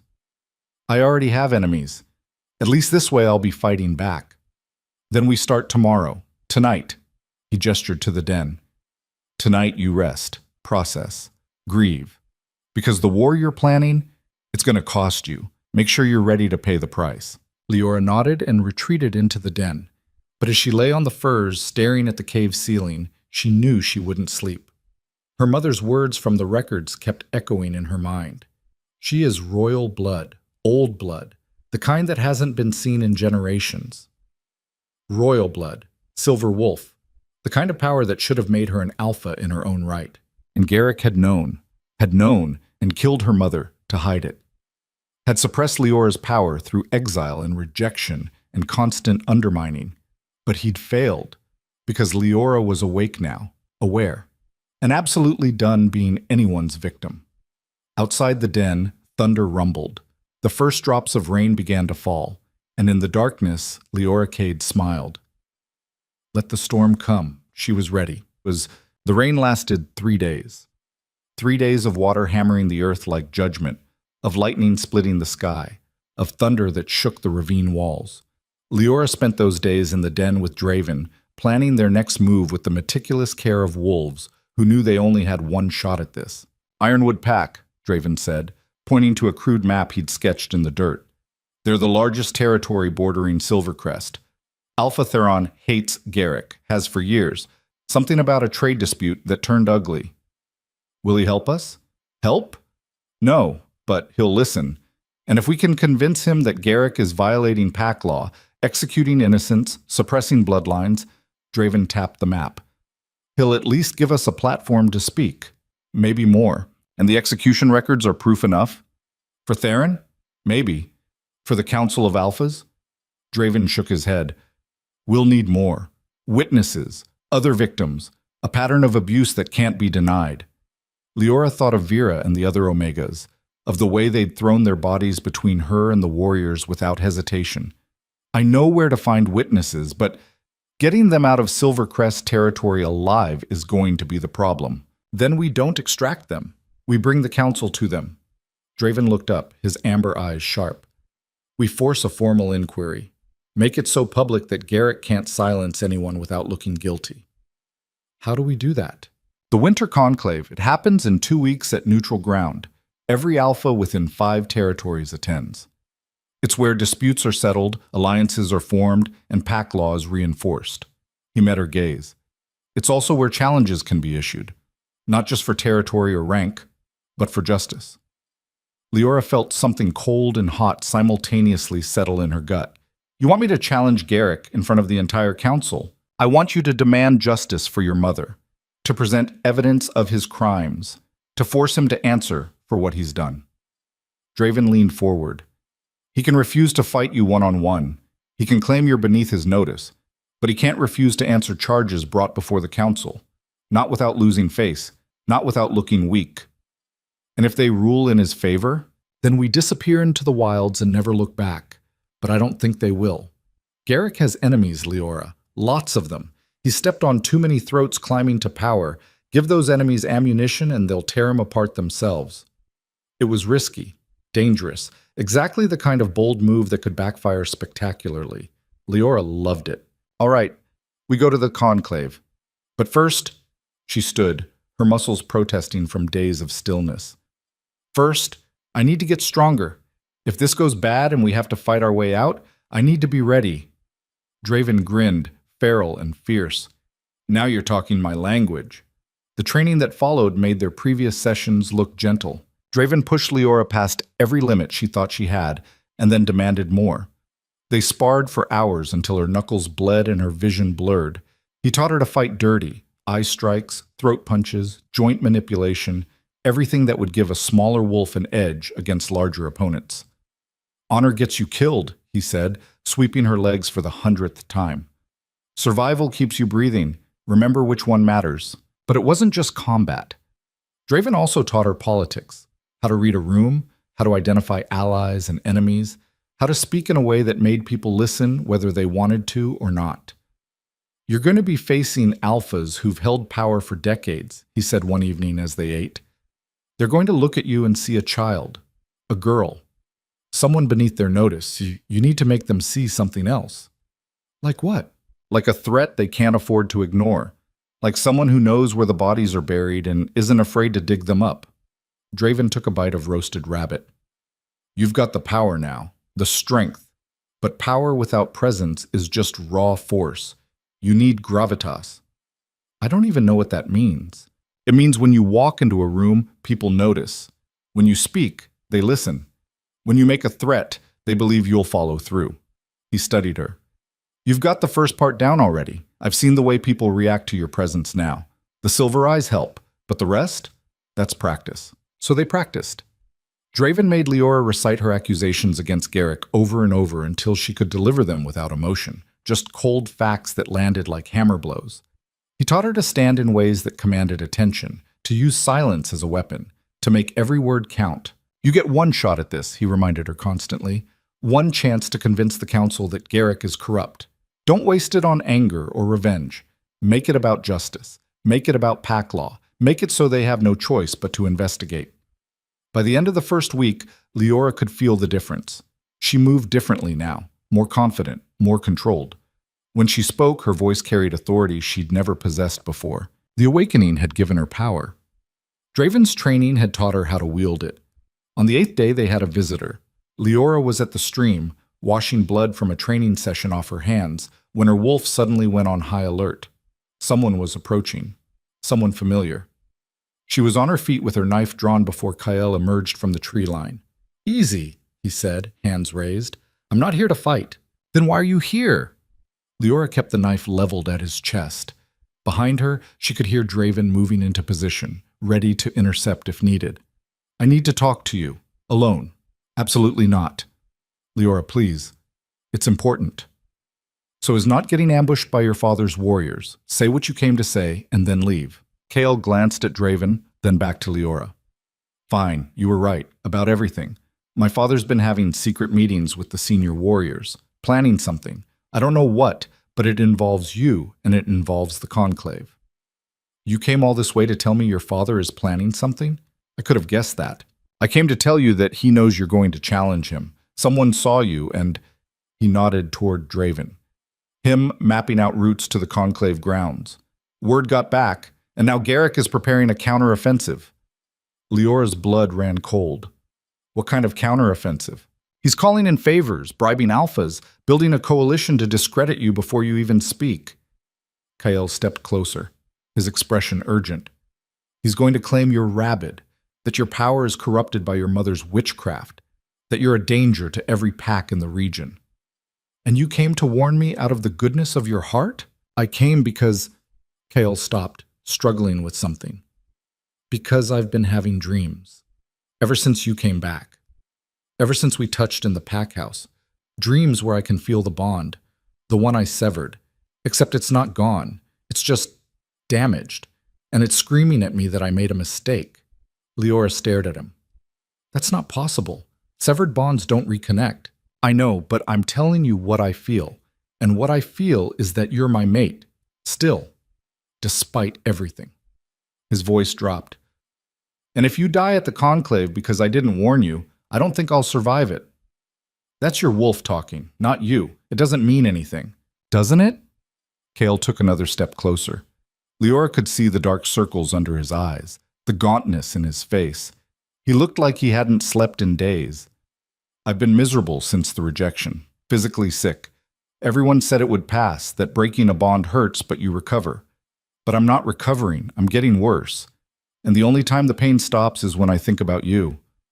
When I remember what we had before I threw it away." "Stop!" Leora's voice was sharp.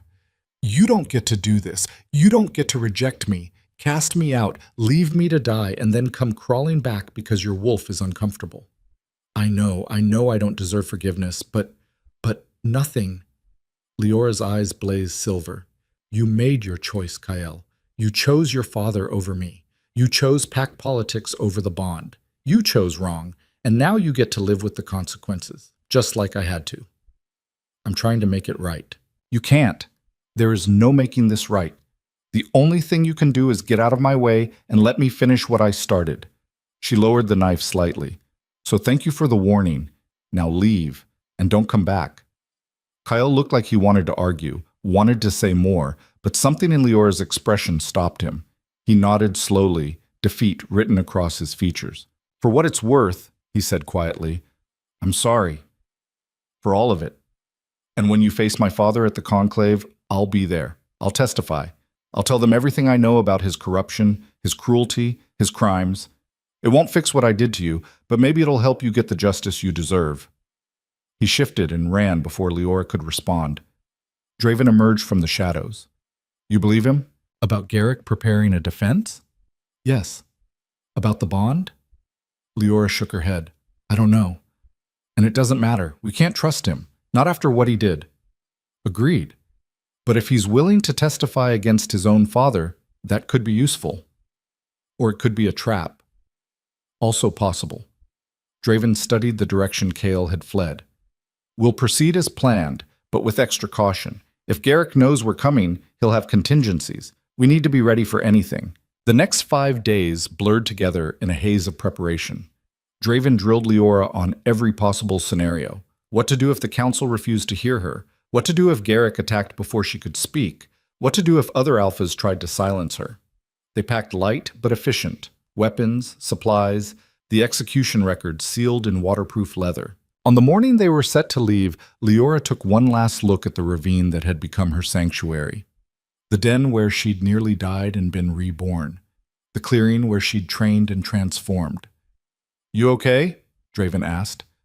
Yeah, just saying goodbye. This place saved my life. It was just a cave. You saved your own life. The cave was just there. Leora smiled slightly. Ever the romantic? I'm a realist. Romance gets you killed. But he gripped her shoulder briefly. You ready for this? No, but I'm doing it anyway. The journey to the conclave grounds took 2 days of hard travel. They skirted pack territories, staying to neutral ground and wild spaces. Twice they encountered other travelers heading the same direction, smaller pack representatives, lone wolves seeking judgment or alliance. None of them bothered Leora and Draven. One look at Draven's scars and Leora's silver eyes was enough to convince most wolves that starting trouble would be a mistake. On the evening of the second day, they crested a ridge, and the conclave grounds came into view. It was massive, a natural amphitheater carved into the mountainside, with stone terraces rising in concentric circles around a central platform.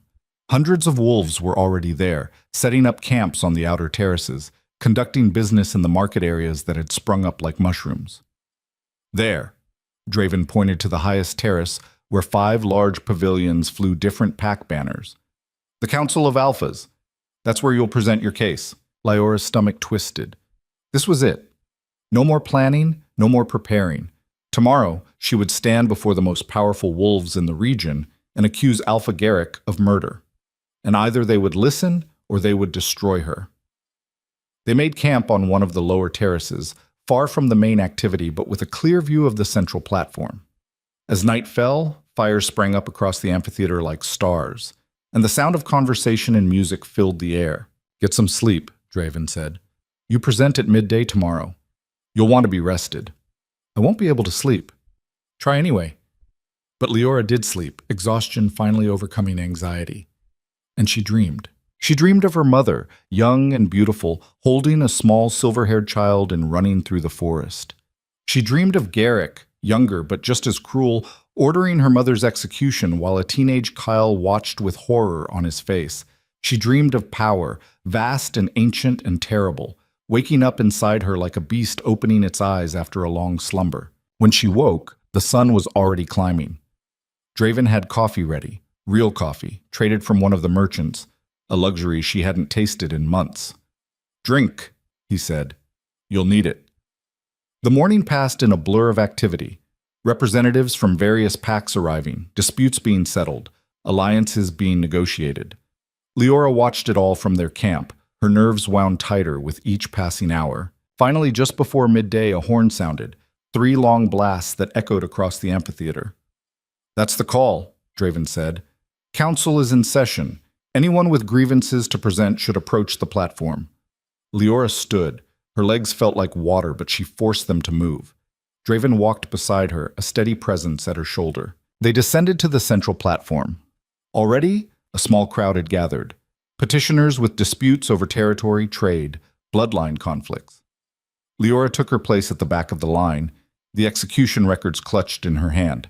On the highest terraces, the 5 council alphas sat in massive wooden chairs. Leora recognized 2 of them from pack gatherings. Alpha Theron of Ironwood, as large and solid as an oak tree, and Alpha Serena of Nightshade, sharp-eyed and dangerous despite her advanced age. The other 3 were strangers, but all 5 radiated power that made Leora's wolf want to submit. She ignored the instinct. Submission was over. She was done bowing. One by one, the petitioners approached the platform, stated their cases, received judgment. Most were settled quickly, trade agreements confirmed, territorial boundaries reinforced, minor disputes mediated. Then it was Leora's turn. She stepped onto the platform and every conversation in the amphitheater died. Hundreds of eyes fixed on her. She could feel the weight of their attention, their curiosity, their judgment. "State your name and your grievance," Alpha Theron said, his voice like grinding stone. "My name is Leora Cade." Her voice came out stronger than she expected. "I come to accuse Alpha Garrick Thorne of Silver Crest Pack of murder, corruption, and violation of pack law." A ripple of shock went through the crowd. Accusing an alpha was serious. Accusing one of murder was almost unheard of. "Those are grave charges," Alpha Serena said, leaning forward. "What evidence do you bring?" Leora held up the execution records. 20 years ago, Alpha Garrick executed my mother, Elena Cade, for the crime of witchcraft. But she wasn't a witch. She was a wolf of royal bloodline who used her knowledge to suppress my power so I wouldn't be targeted the same way she was. Garrick killed her not for breaking pack law, but for possessing knowledge that threatened his authority. "You have proof of this claim?" Theron asked. "I have his execution records, written in his own hand, sealed with his mark." Leora approached the council terrace and handed the documents to a steward who carried them to the alphas. They passed the records between them, reading in silence. Leora could see their expressions change: surprise, disgust, calculation. "These records show an execution," Alpha Serena said slowly, "but they don't prove your mother was innocent of the charges." "Then let me prove it another way." Leora stepped back to the center of the platform. "Garrick claimed my mother practiced blood magic to pervert the natural order, but what if that perversion was simply hiding what I truly am? What if my mother died protecting a bloodline that Garrick feared?" "And what bloodline would that be?" asked one of the unfamiliar alphas, a scarred man with ice-blue eyes. Leora took a deep breath. This was the moment, the point of no return. She let her power rise. Not in aggression, not in threat, just presence. Pure, undeniable presence. Her eyes blazed silver. The air around her seemed to shimmer with heat and light, and when she shifted, not fully, just enough to show her wolf, gasps echoed across the amphitheater. Silver fur. Pure as moonlight. Unmistakable. "I am Silver Wolf," Leora said clearly. "Royal bloodline. Old blood. The kind that hasn't been seen in generations. My mother knew this. She knew that if Garrick discovered what I was, he would kill me just as he killed her. So she hid my power, suppressed it, kept me small and weak and unremarkable until it was safe." "And when did it become safe?" Alpha Theron asked. "When he cast me out. When he sent me into the wilds to die." Leora shifted back to human form, her body still humming with power. "He thought exile would finish what execution started, but instead it freed me. It allowed my power to finally emerge. It made me what I was always meant to be." "A convenient story," came a voice from the upper terraces. Leora didn't need to look to know who it was. "Garrick." He descended to the platform, Kael and several senior warriors behind him. His expression was thunderous. "This girl is rabid," Garrick said, addressing the council. "Corrupted by isolation and desperation. She creates fantasies to justify her own existence because she can't accept that she was simply weak. I cast her out because she was unfit to be pack. She survived? Barely. And now she comes here spinning lies to justify rebellion against legitimate authority. The execution records aren't lies, Leora shot back. They're signed by you. Of course they are. I executed a criminal. That's my right as Alpha. Your mother practiced forbidden arts. She deserved her fate. She practiced nothing but protection. She was trying to save her daughter from a corrupt Alpha who murders anyone who threatens his power. Prove it, Garrick snarled. Prove I'm corrupt. Prove I've killed innocents. You can't because it's not true. Leora opened her mouth to respond, and Kale stepped forward. I can prove it, he said quietly. The amphitheater went dead silent. Garrick turned on his son, his face contorting with rage and betrayal. What did you say? I said I can prove it. Kale's voice was shaking but determined.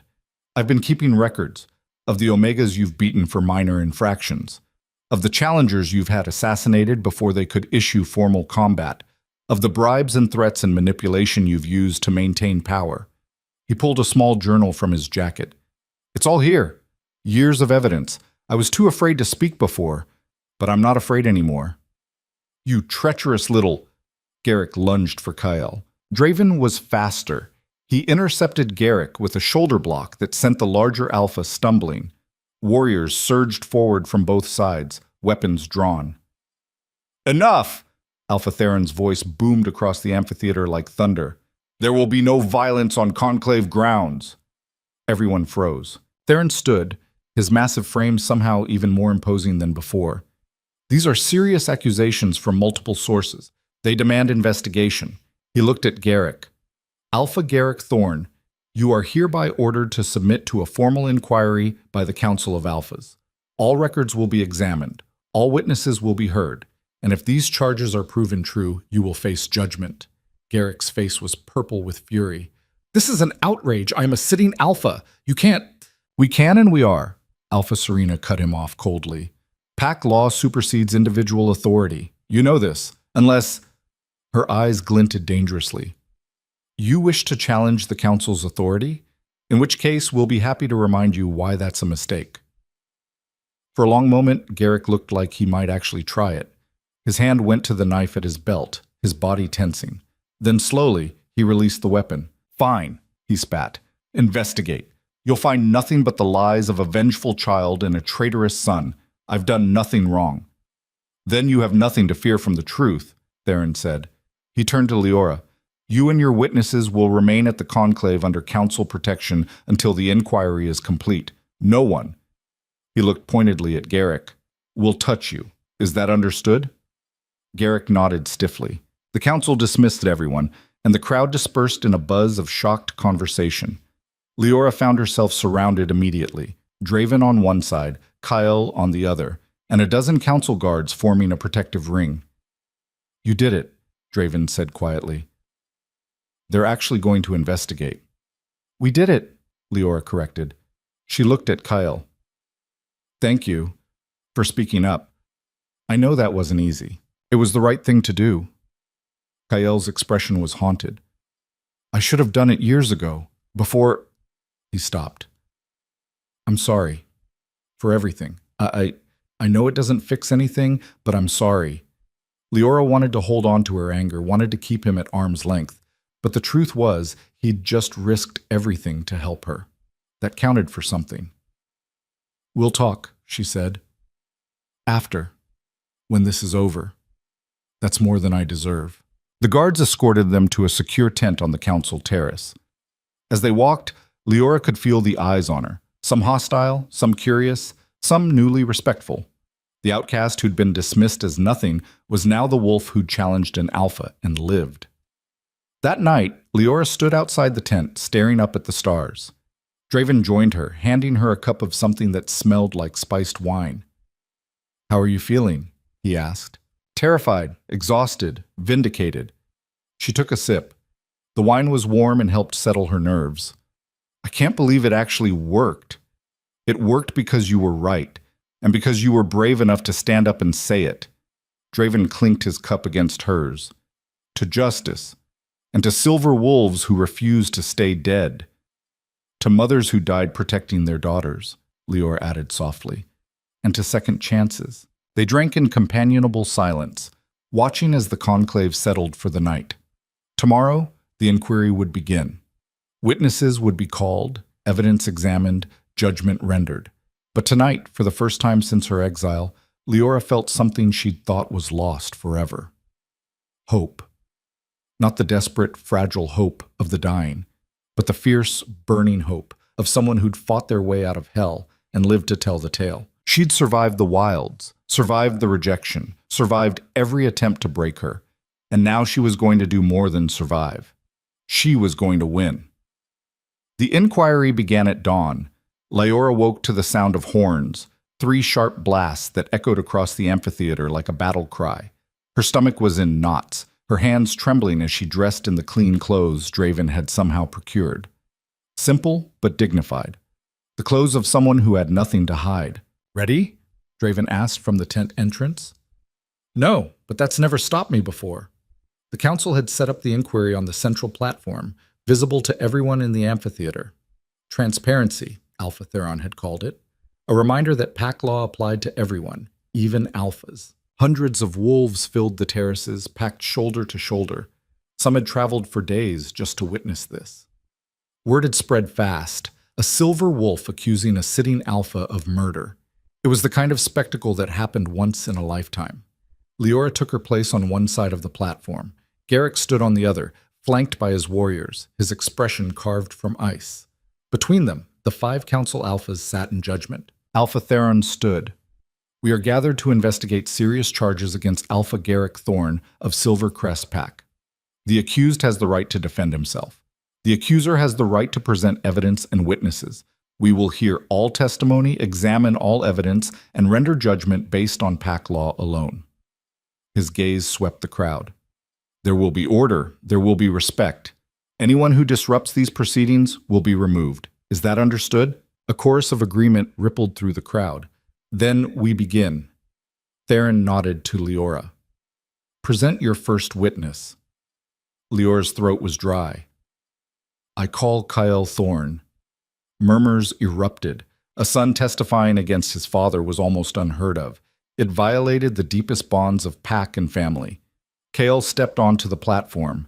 He looked like he hadn't slept, his face pale and drawn, but his voice was steady. "State your name and your relationship to the accused," Alpha Serena said. "Kale Thorn, son of Alpha Garrick Thorn, heir to Silver Crest Pack." "And you have evidence against your father?" Kale pulled out the journal he'd shown the day before. 5 years of records, documented abuses, executions without trial, Omegas beaten for minor infractions, challengers who died under suspicious circumstances before they could issue formal combat. He opened to a marked page. "Here, Marcus Fell, warrior class, found dead of natural causes 2 days before he planned to challenge for beta position. He was 28 years old and in perfect health." "Lies," Garrick snarled. "Marcus died of heart failure. It happens." "Does it also happen that 3 other potential challengers died of similar natural causes over the past decade?" Kale flipped through the journal. "Or that Omega females who speak against pack policy tend to have accidents? Or that any wolf who questions your authority ends up exiled or dead?" "You ungrateful whelp!" "Silence!" Theron commanded. "Alpha Garrick, you will have your chance to speak. For now, let the witness testify." He turned to Kyle. "You kept these records. Why? And why speak now?" Kale's hands tightened on the journal.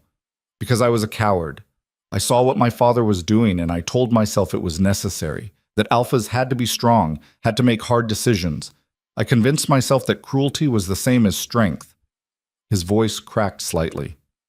"And then he ordered me to reject my fated mate because she was weak, because she threatened his narrative of power. And I did it. I broke the most sacred bond we have because I was too afraid to stand up to him." He looked at Leora, and the pain in his eyes was genuine. "But she survived. She became strong despite everything we did to her. And I realized I've been serving a monster, calling it leadership, calling it pack law." Kale turned back to the council. "So I'm speaking now because it's the right thing to do, even if it costs me everything." "It will cost you your pack," Garrick said coldly. "Your birthright, your future, all for a girl who means nothing." "She means everything," Kale shot back. "She's my mate. And I destroyed that because you taught me that power was more important than truth. Well, I'm done learning from you." The crowd was dead silent. Leora could feel the weight of their attention, their shock at this public betrayal of blood and loyalty. Alpha Serena leaned forward. "This journal, may we examine it?" Kael handed it over. The council passed it between them, reading in silence. Leora watched their faces change: disgust, anger, grim recognition. "These are serious allegations," Theron said finally. "But they're one wolf's word. We need corroboration." "Then I call my second witness," Leora said. "Vera Chen, Omega Class, Silvercrest Pack." Leora had sent word through Draven's contacts, and somehow, through networks of rogues and wandering wolves, the message had reached Silvercrest. Vera had come, and she hadn't come alone. 12 Omega wolves stepped onto the platform, Vera at their head. They looked terrified but determined, their bodies bearing the marks of years of abuse, scars, poorly healed breaks, the hollowness that came from constant fear. "State your name and your testimony," Alpha Serena said gently. "Vera Chen." Her voice was quiet but steady. "I've served Silvercrest Pack for 40 years. I've seen 3 alphas come and go. And I can tell you, Garrick Thorne is the cruelest of them all." "That's a lie," Garrick roared. "I've done nothing but strengthen our pack." "You've terrorized it," Vera said, finding her courage. "You beat Omegas for speaking out of turn. You execute wolves who question your decisions. You hoard resources for warriors while the rest of us starve. And when Elena Cade discovered what you were really doing, where all that hoarded wealth was going, you killed her before she could tell anyone." Leora's head snapped up. "What?" Vera looked at her, eyes sad. "Your mother wasn't just protecting your bloodline, child. She discovered that Garrick was embezzling pack resources, selling territory rights to rogues, pocketing the profit, and blaming the missing funds on necessary expenses. She was going to expose him, so he found an excuse to execute her, called her a witch, made it legal." The amphitheater erupted in chaos. Wolves shouting, demanding answers, accusations flying. The council guards had to form a line to keep order. Garrick's face was purple with rage. "You have no proof of these claims." "Don't I?" Vera pulled a small leather pouch from her dress. "Elena gave this to me the day before she died.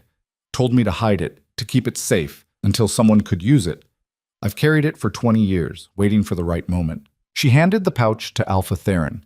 He opened it and pulled out papers, ledgers, contracts, signed agreements between Garrick and rogue leaders.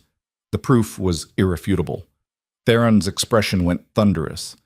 "Alpha Garrick Thorne, these documents show systematic corruption, theft from your own pack, illegal deals with rogues. This is beyond abuse of power. This is betrayal of everything pack law stands for." "Those are forgeries!" Garrick's voice was desperate now. "Planted by enemies. I've done nothing wrong." "The seals are authentic," Alpha Serena said coldly, examining one of the contracts. "Your signature, your mark, your crimes." "And we have more witnesses," Leora said. She felt like she was in a dream, watching everything unfold with crystalline clarity. How many Omegas has he beaten? How many wolves has he threatened into silence?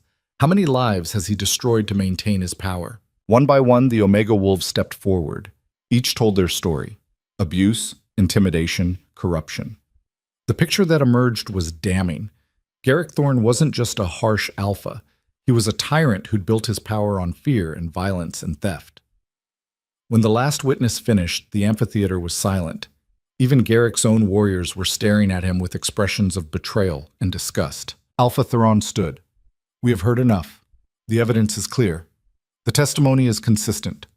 Alpha Garrick Thorne, you are found guilty of corruption, murder, and gross violation of pack law." "No." Garrick's voice was hollow. "No, you can't. The sentence is immediate removal from alpha position and exile from packlands." Theron's voice rang across the amphitheater like judgment. "You are stripped of rank, title, and authority. You will leave this conclave under guard and never return to Silvercrest territory. If you are found within any recognized pack borders without permission, you will be executed. This is the judgment of the council." For a moment, Garrick just stood there, swaying like a tree about to fall. Then something inside him seemed to snap. "If I'm going down," he snarled, "I'm taking her with me." He moved faster than anyone expected, drawing a hidden blade and lunging straight for Leora. Draven was already moving, but he was too far away. Kale threw himself between them, the blade meant for Leora sinking into his shoulder instead.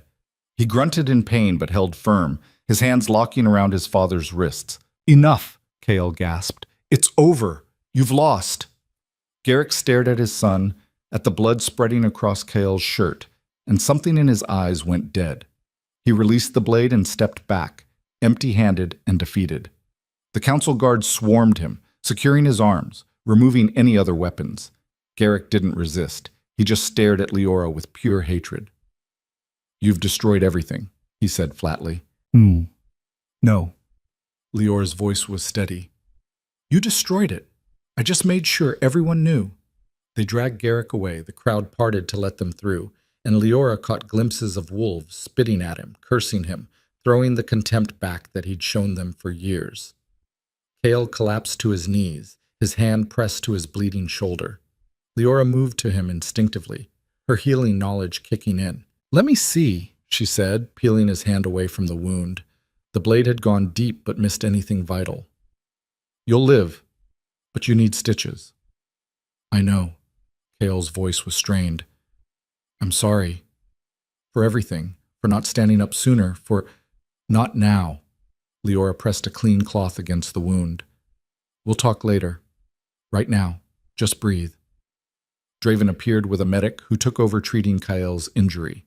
Leora stood, her hands shaking now that the immediate crisis had passed. Alpha Theron approached her.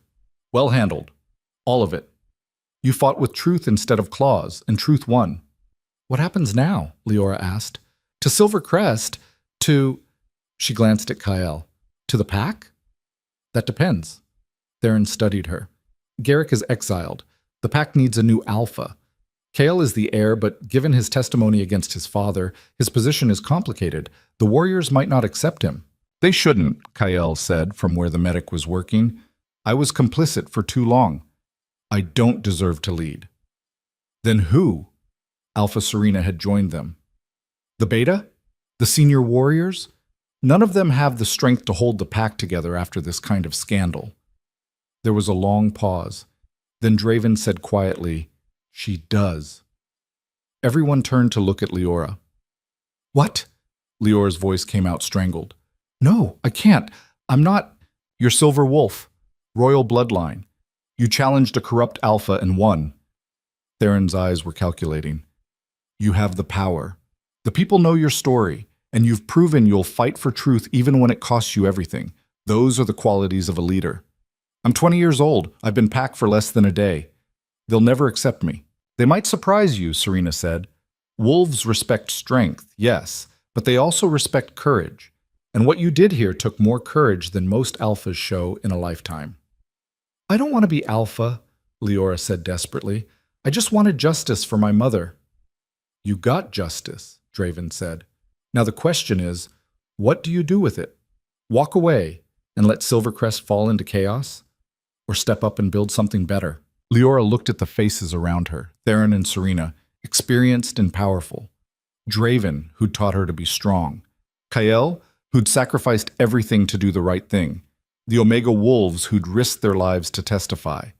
They were all watching her, waiting. "If I do this," Leora said slowly, "it won't be the old way. No more hierarchy based on birth alone. No more Omegas treated as disposable. No more punishing wolves for being different or weak or other. That would be revolutionary," Theron said. "Good, it's time for a revolution." Serena smiled, sharp and approving. "Then we'll support your claim, but you'll have to prove yourself to the pack. They need to accept you as alpha willingly, not through council mandate." "How do I do that? Traditionally, you'd challenge for the position, but since there's no alpha to challenge," Theron considered. "You could issue an open challenge. Let any wolf who wants to lead step forward and face you. Winner takes the pack." "And if I lose?" "Then you weren't meant to lead, but I don't think you'll lose." The challenge was issued that afternoon. Leora stood on the central platform, her voice carrying across the amphitheater. "I am Leora Cade, daughter of Elena Cade, Silver Wolf of royal bloodline. I claim the right to lead Silver Crest Pack. Any wolf who disputes this claim may face me in combat. Winner takes leadership. Loser accepts the judgment. Silence. No one moved. Leora could see Silvercrest wolves in the crowd. Warriors, betas, families who'd known her all her life. They were looking at her with new eyes now. Not the weak half-breed they'd dismissed. Something else. Something that made them hesitate. Finally, one of the senior warriors stepped forward. Not Marcus. He'd fled after his encounter with Leora in the wilds. This was Henrik, a grizzled veteran who'd served under 3 alphas. "I don't dispute your strength," he said gruffly, "but leading a pack takes more than power. It takes experience, strategy, the ability to make hard choices." "You're right," Leora said, "so test me. Not with claws and teeth, with questions, with scenarios. See if I'm fit to lead." Henrik blinked, surprised. "You'd submit to examination?" "I'd welcome it, because I don't want wolves to follow me out of fear. I want them to follow me because they believe I'll lead them well." Another warrior stepped forward, then an elder, then one of the Omega females. One by one, they questioned her about resource allocation, about defense strategies, about how she'd handle disputes and challenges, and the 1,000 problems that came with pack leadership. Leora answered honestly. She didn't have all the answers. Some questions she had to admit ignorance on, promising to seek counsel and learn. But she never lied, never pretended to know more than she did. And slowly, she could feel the mood shifting, the skepticism giving way to something else. Not quite acceptance, not yet, but possibility. When the questioning ended, Henrik stepped forward again. "I've served Silvercrest for 40 years, he said. "I've seen good alphas and bad, strong leaders and weak. And I can tell you," he looked at Leora, "you're young, inexperienced, you'll make mistakes." Leora's heart sank. "But," Henrik continued, "you're honest, you're brave, and you actually care about more than just your own power. That's rare." He dropped to one knee.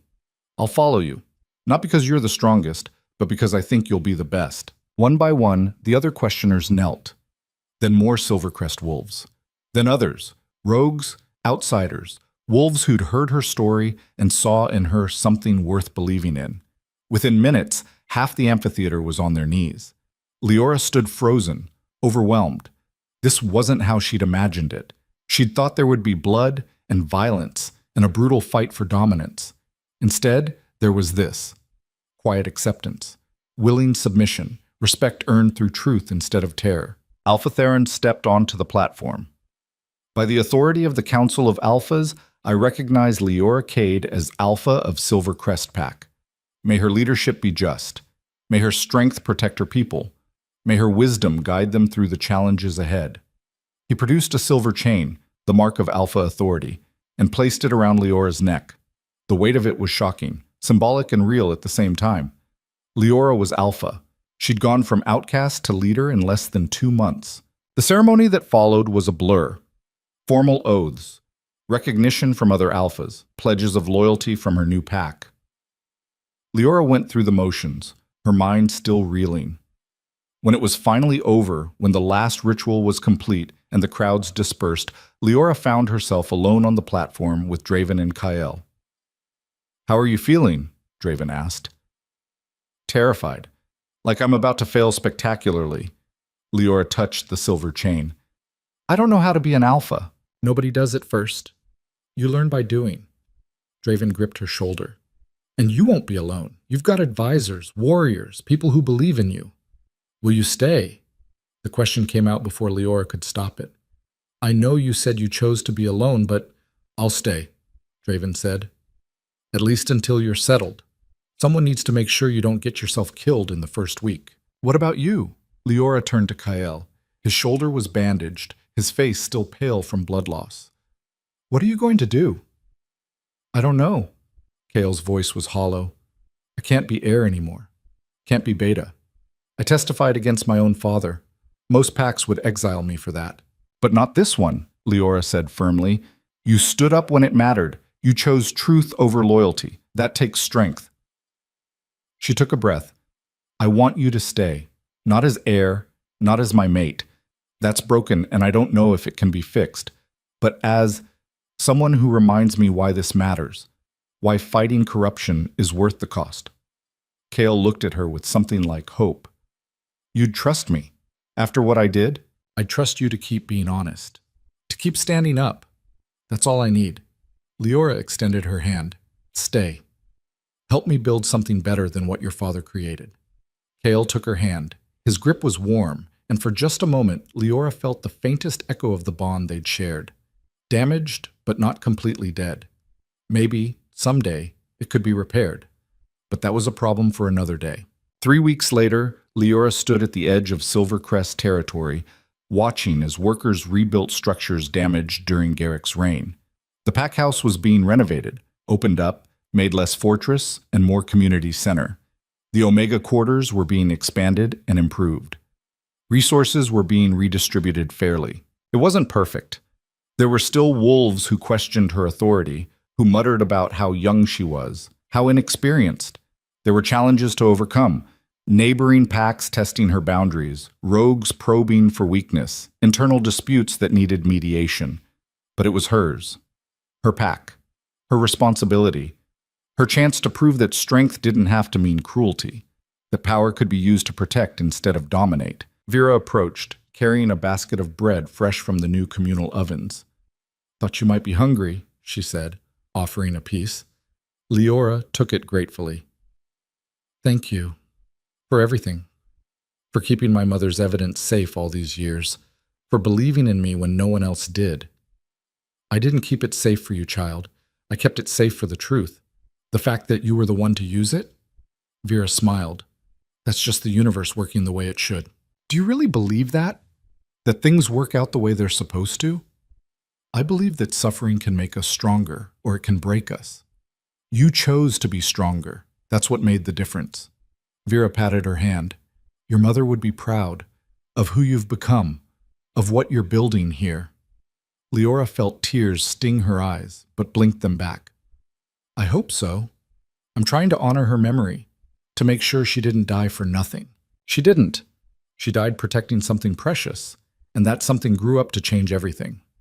After Vera left, Leora walked to the northern border of the territory, to the ravine where she'd nearly died, where Draven had saved her, where everything had changed. She stood at the edge, looking down into the shadows. Goodbye, she whispered, to her old life, to the girl who'd been broken and cast out, to the fear and pain and helplessness that had defined her for so long. That girl was gone.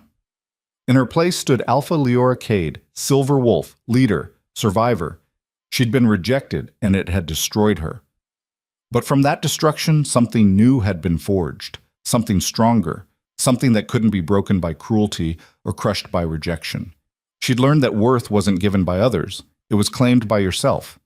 That power meant nothing without purpose, that the wolves who looked weakest often held the most strength, and she'd learned that sometimes the worst thing that happens to you can become the best thing, if you're brave enough to survive it, to learn from it, to let it remake you into something better than you were before. Leora turned away from the ravine and walked back toward the pack center, toward her new life, toward the future she'd built from the ashes of her past. She'd been cast out like garbage. She'd returned like wildfire. And she was just getting started. Behind her, the sun was setting, painting the sky in shades of silver and gold. The same colors as her eyes when her power rose. The same colors as the chain around her neck. The colors of a wolf who'd been broken and refused to stay that way. The colors of someone who'd survived the unsurvivable and came back stronger. The colors of an alpha. Leora Cade was done being anyone's victim. From now on, she was writing her own story. And it was going to be one hell of a tale.